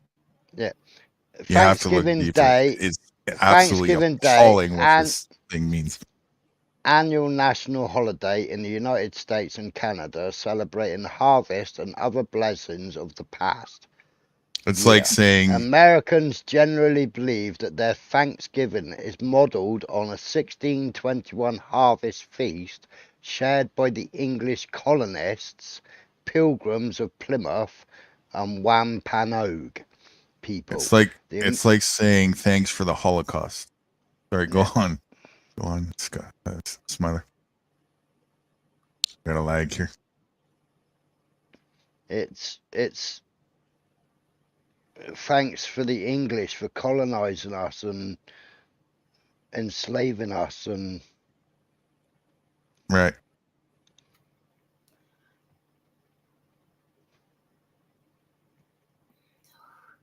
Well, in the States, they changed it to be some kind of bullshit feast that never actually happened between the native people and the Europeans.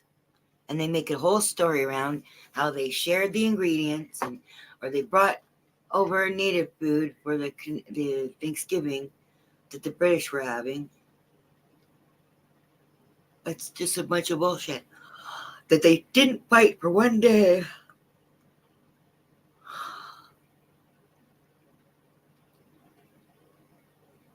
Is it?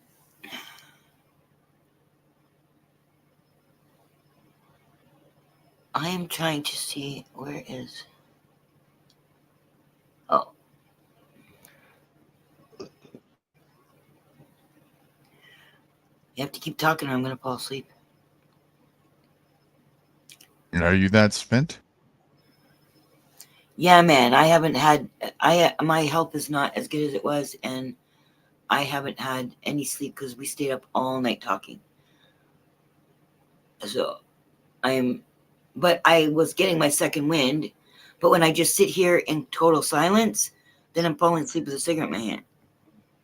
All right. Last quote. Something to focus on. You're so vain, I bet you think this quote is about you. That's the song. Okay, that one you totally stole. You totally stole that one. I think I saw that one before. Yeah, it's funny. I had another version of it a long time ago. It's the song. You're so vain. I bet you think this song Yeah. is about you. Yeah. Who But sang it? the Who sang it? question is, who is I this ain't got a quote clue. about? That's the I see a question. Canadian flag, an Israeli flag, a Palestinian flag, and I don't know if it's a Russian flag. Russian or Yeah, China, that's isn't it? Russian. Or it's, yeah, I don't know. Is that Russian? No, it's Russian, isn't it? Yeah, I think it's Russian. Or it's USSR, wasn't it?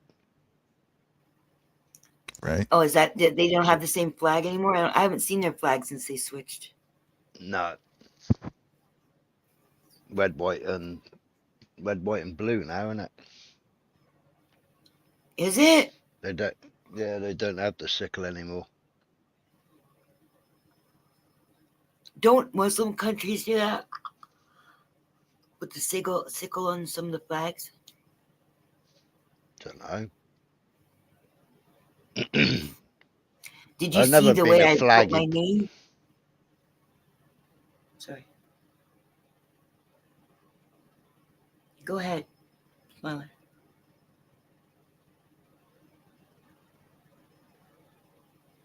I was just Smiler. trying to read your name. Yeah. Oh, okay. So the question is, who is the quote about? It's about me, of course.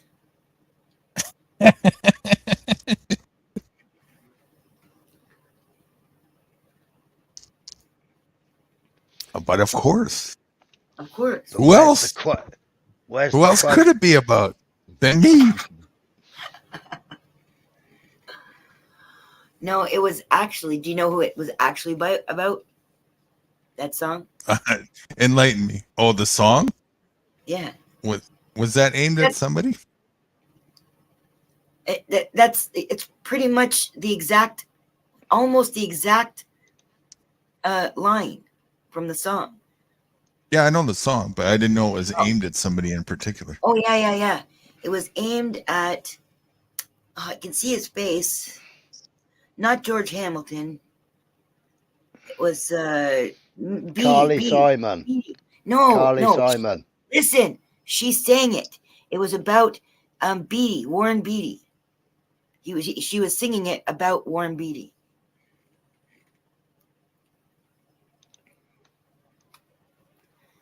She was married to James Taylor, but she was singing it about Who's that? I'm not even sure. Warren Beatty. Did you ever see the movie? Oh, Warren Beatty. Is that Yeah. Madonna's husband? Are they married? Used I to didn't be, know they knew each other. Or maybe they were just a couple. I don't know. Oh, maybe. Because apparently he was a real fucking horn dog. So maybe he still is. I don't know. But Warren Beatty, did you ever see the movie Heaven Can Wait?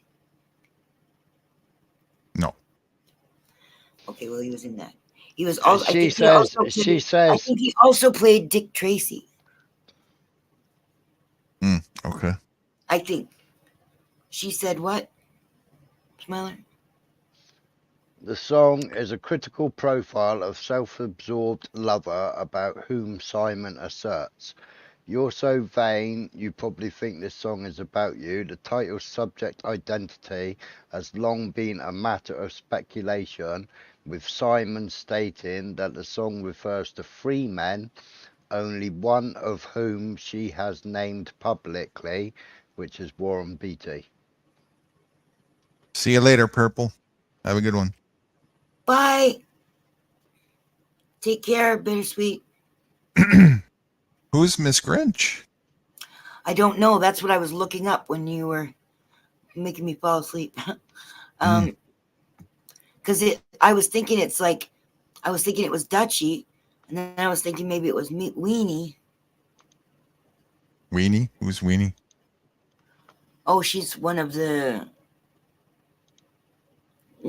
people that is surrounding Tommy D.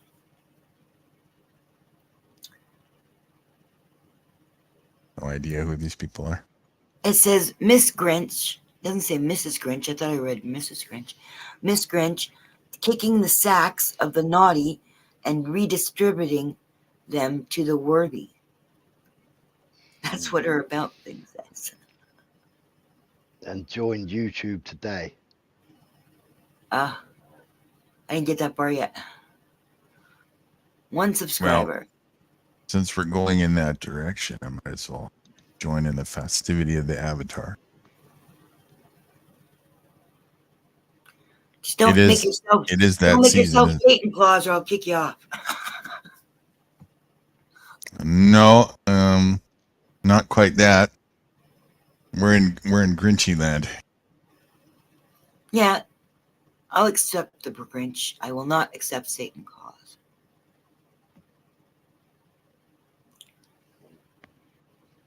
It's already up there. It's just small. What? Oh, hold on. I'm not on the page yet. What do you think of the setup? What? It's his avatar. Yeah, except that everything's black on my page right now. Hold on.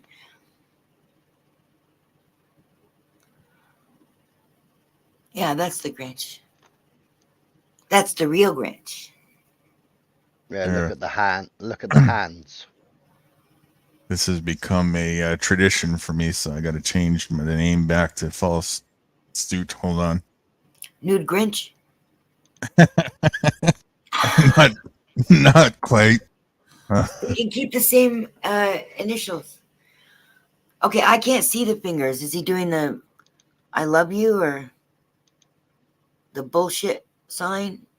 Change the arrangement Change the arrangements.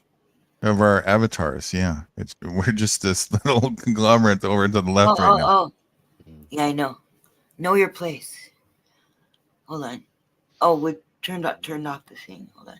My avatar's my soul leaving my body. Look. Oh yeah. The light. It's leaving your body, or it's drinking in the energy. Yeah, that's it, isn't it? Is it going or is it coming?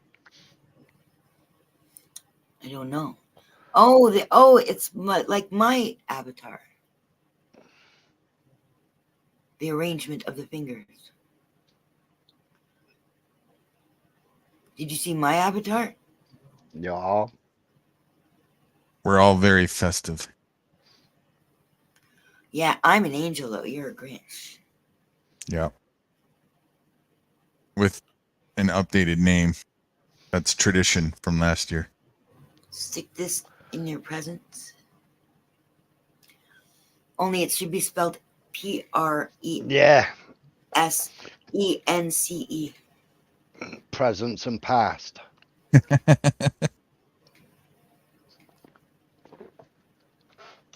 No, presence, as in where you are. Your present. Not in the past, but in the present. Oh, no, more like your manifestation. Your presence is your manifestation of yourself.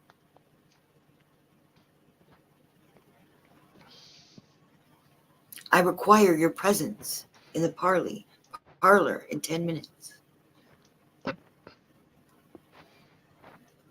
Who else do we got? With fucking 6 lurkers. 6 lurkers, flog them. Oh, actually, after a refresh, we're down to 3. Let's see. What? And nobody's showing in participants, but you. Who's the pervs? Announce yourself. Ghosters. We got 3 pervs in the chat. Pervs? Yes, 3 perv lurkers. Well, last time I looked, there was 6. You're chasing them off. Well, we had, I think it was 60 on last night, and I had there 7. was there was 20 commenting, and there was 40 ghosters. Right. Well, they were trying to wait for the other 40. Can you imagine if all 60 were talking? I can barely handle 2 people in the chat.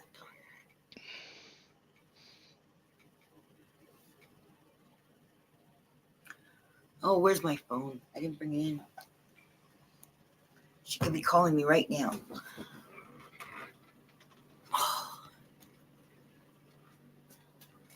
Oh my God, I'm going to fall down the stairs on the way down.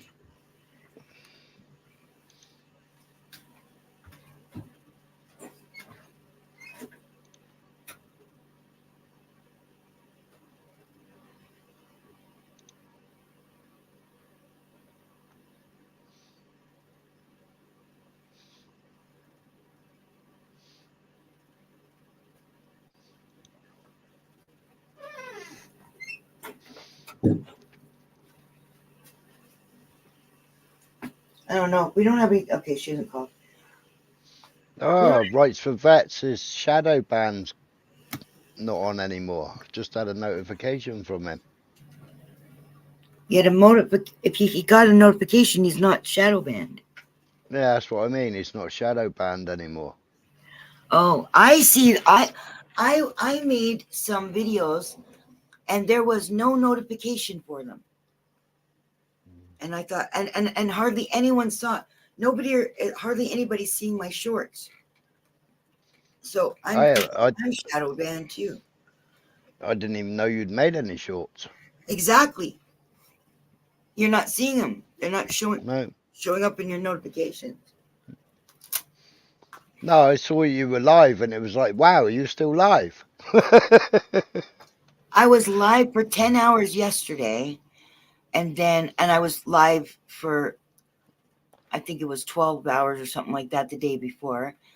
But yesterday I was alive. I was live for 10 hours, and then I went backstage with Nudy.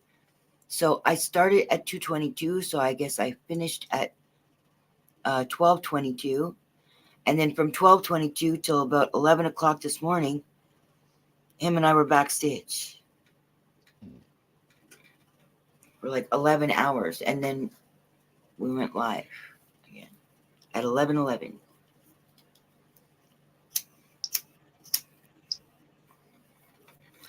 Now, Nudy, what do you think about the numbers? About numbers being a thing? Numerology, you mean? Yeah. Oh yeah, there's some science behind that for sure, but I think. Okay, so my birthday is August 30th, 1966. Mm-hmm. If you add up all of that, it adds up to 33, which also adds up to a 6. Right. And my life path is a 6.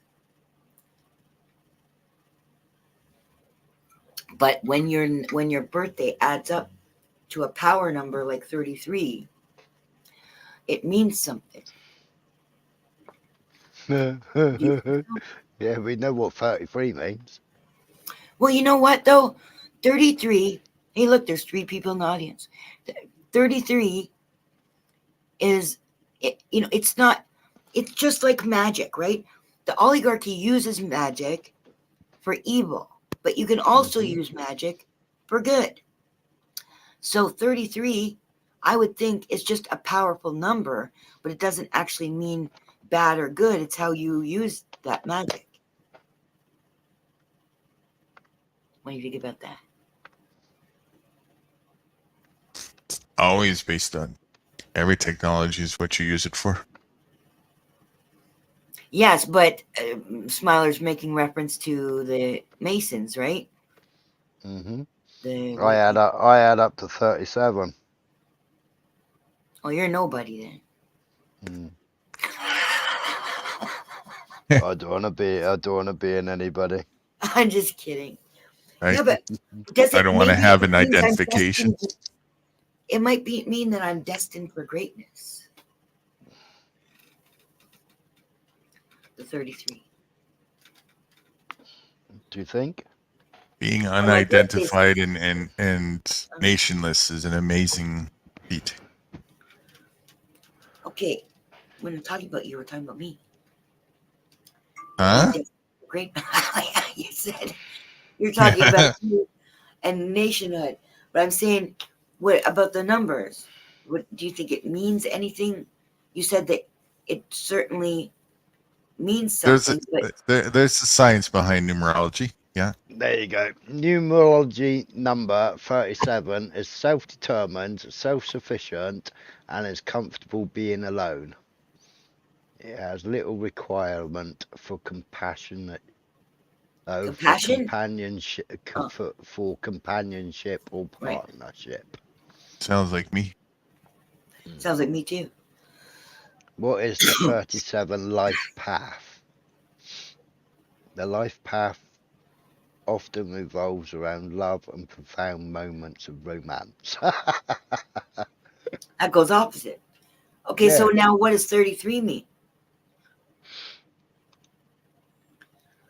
And your I life thought path. that was 33. What number was that? Oh, that was that was 37. 37. Oh, okay. The master number 33 represent pure love. Its heart is made of nothing but bright warm light, and the universe has trusted it to shine this light on humanity. Yeah. Fuck y'all. I got a heart. Look at that. My name means pure of heart. And now my number is pure of heart. And my Number life path. 33 tells us all things are possible. Yes. And 33 also the number that symbolizes guidance. Fuck yeah. Before Nudie came along, people used to come to me for guidance. Oh, did I rain on a parade? Yeah. No. Yeah. I- You have a better Good thing for corporatism, you can buy Chinese made in China umbrellas. I don't know. I don't really know about that, Gap, because I don't know. You don't know about what? You're very confrontational. You are. Yeah, but I know, but I didn't used to be that way. I am so Until different. Nudie showed up. No.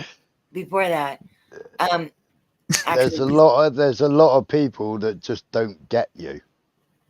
oh, definitely. When I was in high school, people used to call me Dear Abby, and they would come to me and ask these questions, and I barely had as much life experience as they did. They all had boyfriends and girlfriends and all that stuff, but I was watching. I was always watching because I listen and I hear, and I would listen to people's problems, and I don't know, I just had wise answers for them. I fucking lost it along the way, I guess. I don't know.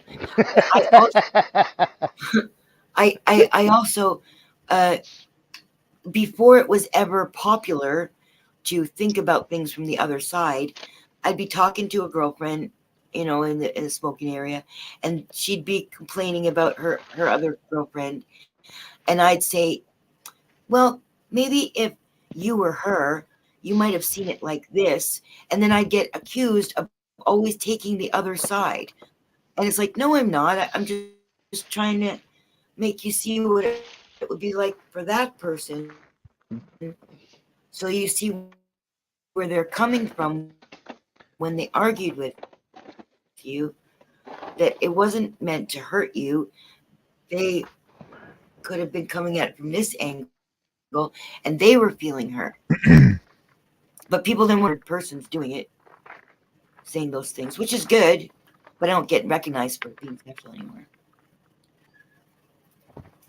And For being I'm one what of anymore? those people were being the voice of reason. Oh, okay. So I think I'm not unreasonable, but I noticed that I had to change. That's all Nudie's fault. That asshole.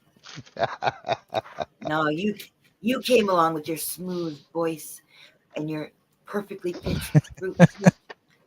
That's his voice changer. That is. He's AI. That's right. Yeah.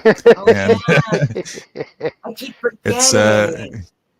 voice changer in quotes fucked it all up. Yeah. Quotes.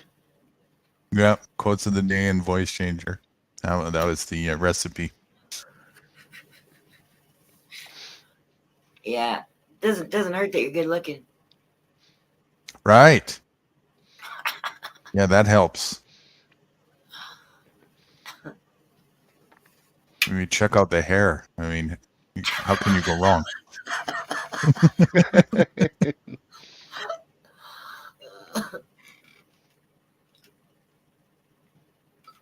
I gotta find that ad from with Jason Momoa.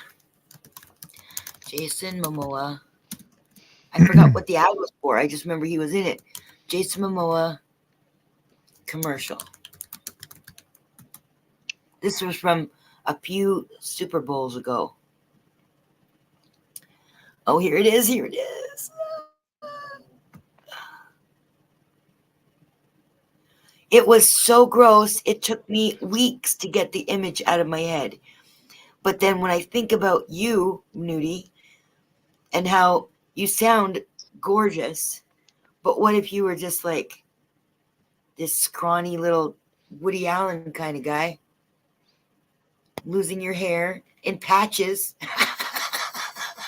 I'm telling you, I'm related to Ron Jeremy. You got to get it through your head. Oh, I forgot about that. I blocked that out of my head, and now you just brought that back. Jesus. He's a little better looking than me, to be fair. Oh, don't. That just can't be true.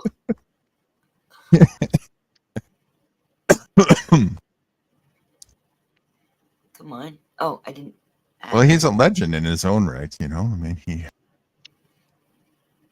he's a legend Yeah. because Yeah. of the PR. For what He he has stood good for. PR. He got it all: rich, fame, fortune, women, you know.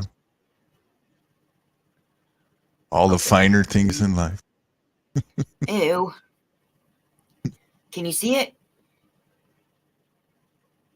Yeah. Okay. Kind of small, but Is it? yeah. You're small, not the picture. Yeah. No, the picture. You can The still picture see is this. condensed. Yeah.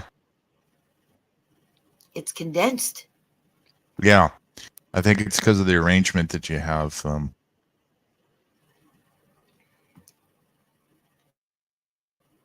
Okay, hold on. Or maybe try full screening that. Maybe that'll fix it. Yeah. Yeah, it's better. Okay. Good enough. Most gorgeous man in the world. Ready? Yeah. This Oh, guy wait, I here? didn't turn the sound up. This guy here, yes. Most gorgeous guy in the world. It's the one place. Hold on. Okay. Come on, what does he have that Ron Jeremy can't What contend does with? home mean to me? Listen to his voice. It's my sanctuary. Yeah. Ron Jeremy all the way. He's got Listen, nothing on him. you're mooning it. Come on. You know how much it takes for me to get the fucking video to work? It's not working. It was working. I Jesus. just had to stop it again because you're talking over top of Jason Momoa. It's like talking over top of Jesus. He's a sexual deviant and abuses his children. Fuck you. That's so not true. No trolling Jason Momoa here. They all do. What does home mean to me? It's my sanctuary.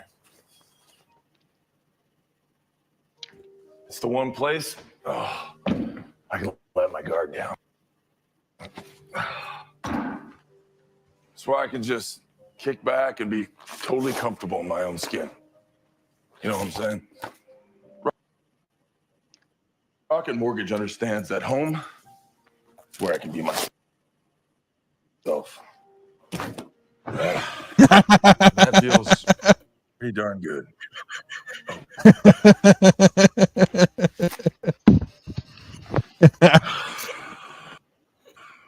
Home is where you feel the most comfortable, and Rocket Mortgage helps you feel comfortable financing that at home with a personalized and convenient experience centered around you. Now that's a nude Mortgage. guru. Push button, get mortgage. You got this. Take it, take it, take it, take it, take it, take it. Okay, all right. Good job.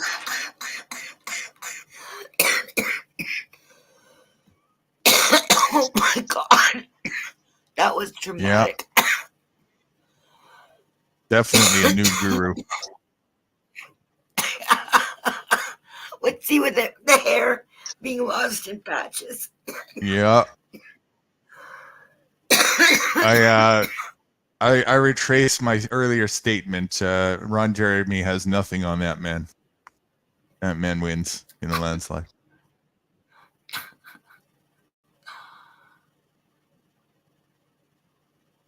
Where's the third one? The third one's missing.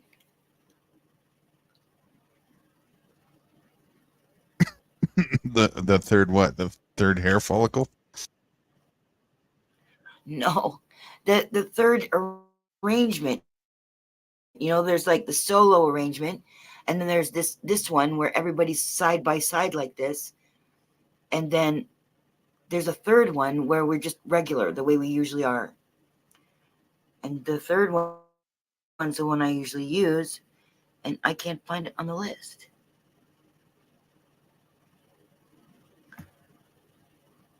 Did I somehow swipe it away or something?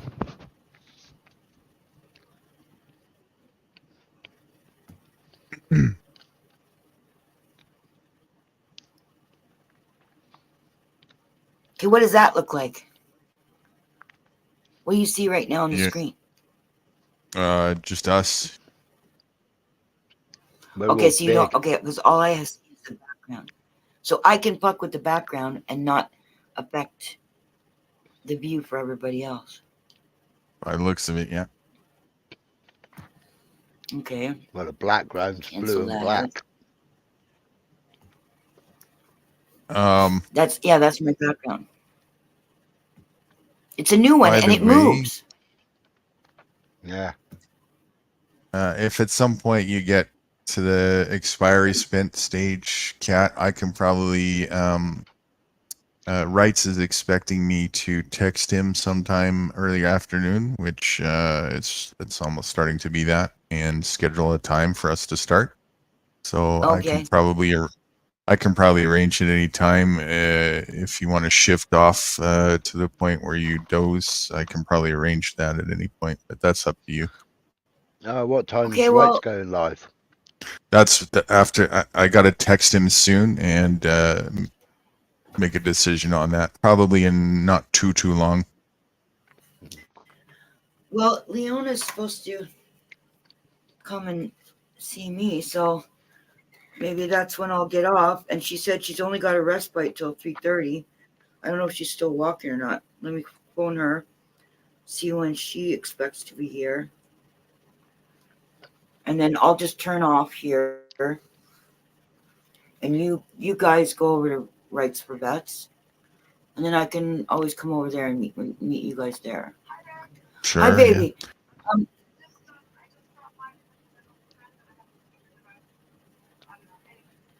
Another woman? You have another woman? You're not muted, by the way.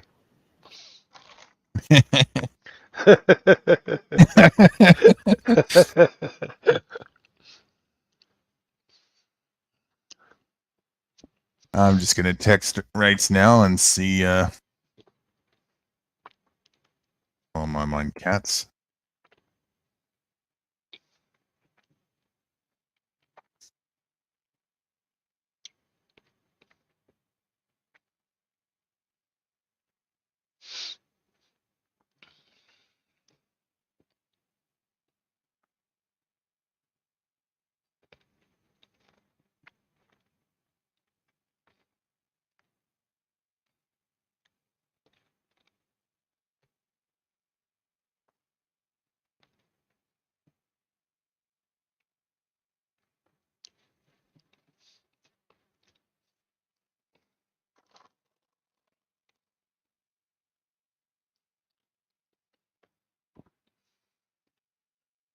See if said early afternoon. He's in Eastern, so that's kind of, actually it's already a little bit later than early afternoon over in his neck of the woods. I think he should probably respond pretty quick. That's when he was expecting me.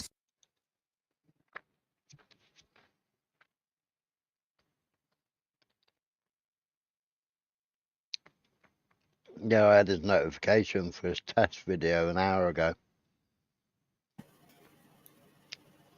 Okay. She will be here in about 15 to 20 minutes. So message that right, Sky. I peeked in the other day, just for a little bit, and I saw that Smiler said, "You're doxing yourself." To right. Because he came up in a second. He was up there, and then he came up in a second. Yeah, he didn't change his name, did he? Yeah. Oh, what the hell? I think Nudy's on the phone, I think. Well, it's already happened a couple times where he just loses a signal and he's gone for like a whole 5 minutes or something. Oh, right. So everything's right now with the world, by the way. Good. Yeah. Not with the world, but I mean, with me and Nudie. Yeah.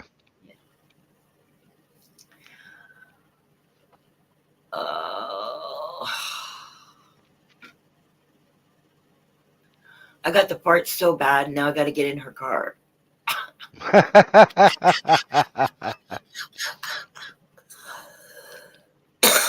But you know what? My farts don't stink. I've never smelled one of my farts.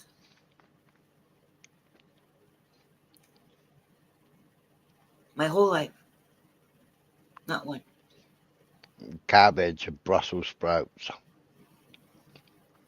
See, I judge whether they actually stink or not. I thought you were going to get that joke, but you remember I don't smell? The Grinch is back. Did you lose your connection or were you using your phone? No, I lost the connection again. Oh. I was just saying, I've got the farts and now I got to get in Leona's car. Nice. But then I just told Smiler that my farts don't stink and I've never smelled one of my farts in my 57 years. But Well, that's kind of hard when you can't smell. Exactly. So I assume that the hot ones are the ones that smell. So I figure the hot ones are the ones that are cabbage and what did you say? Cabbage. You mean you got cold ones? Well, it does have body temperature ones and then the hot ones. But the most painful ones are the ones where your ass cheeks start rambling together like this. Those are the painful ones. The silent ones are always the deadly ones. Yeah, still, I've never smelled one. If they're noisy, they don't tend to smell. When they're silent, they're always deadly. Ah. Well, my dogs must have really deadly ones because I didn't know they farted, but Thea would go, "Oh, Frodo." Those were silent. You know what he did to test me because he didn't believe I couldn't smell? He puts the covers over both of our heads and he starts farting and trying to see if I was trying to escape. And I didn't. So he's, okay, fine, you can't smell. And you're still alive? That's a miracle. He said I would have gone running out of the RV if I could smell. I don't know if that's really a good thing, Well, I mean, it meant he could fart to his heart's content for 10 and a half years and never get a complaint. That's right. Death by suffocation that you couldn't smell. Yeah. So that means you're tasting very good as well, then. That's always the next question. I wish I had a nickel for every time that was always the next question. And now I never knew how to answer that because I'd just say, yeah, I could taste. But now I realize I can taste, but only Have you ever seen the map of the tongue? How you taste sour stuff on the side of your tongue and sweet on the front and all that stuff. Mm-hmm. I can taste those basic tastes. So, I mean, I love Big Macs because I love Big Mac sauce and I love tasting. And that's just, it's one of my favorite things about being alive is taste. But I can't taste something and go, oh, well, I can taste the turmeric in there and I can taste garlic. Like, I can't make those differentiations. I just taste good or bad. I taste. So your body is not your temple, then? I was born that way. No, if you can eat Big Macs. my body that's is testimony to the resilience of that fucking temple, if there ever is one. By the way, Wright's confirmed 45 minutes from now, so 12:30 PST. I'm gonna. Well, that means 50 minutes because he got that 5-minute intro. Well, that's if we actually don't have any troubleshooting to start the stream. You know how it goes over there, right? So, do you have a whorehouse to hang out in until then, or do you want to just hang out here and then just leave, and the last 5 minutes can just go blank? That's what I was thinking. And that's if you're, that's up to you. If you're, how spent you are, but. Well, you know what? I forgot. Hey, my phone, it's at 33%. I forgot that I'm connected to this. I just haven't used it. So I could actually connect downstairs. In the car. Could go for a car ride. Oh, yeah. Gonna take us for a tour? Why not? Didn't you not want to do that to dox yourself, though? Oh, yeah.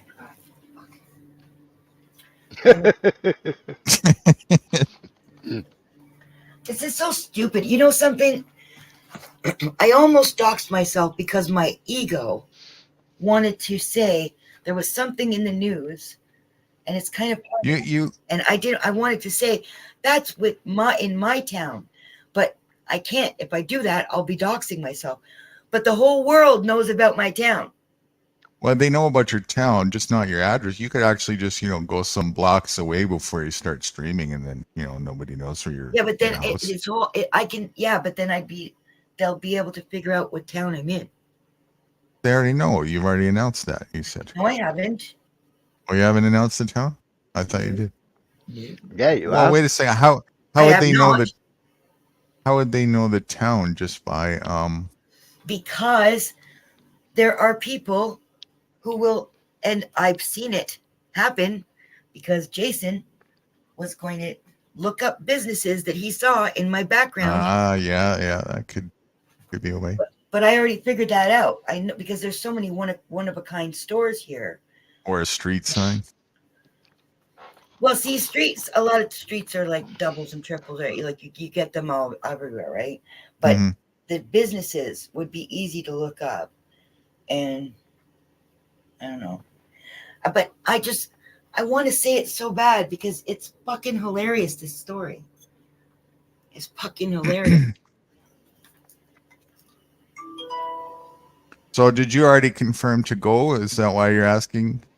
If you want us to, if you want, I'm good with whatever you want to do.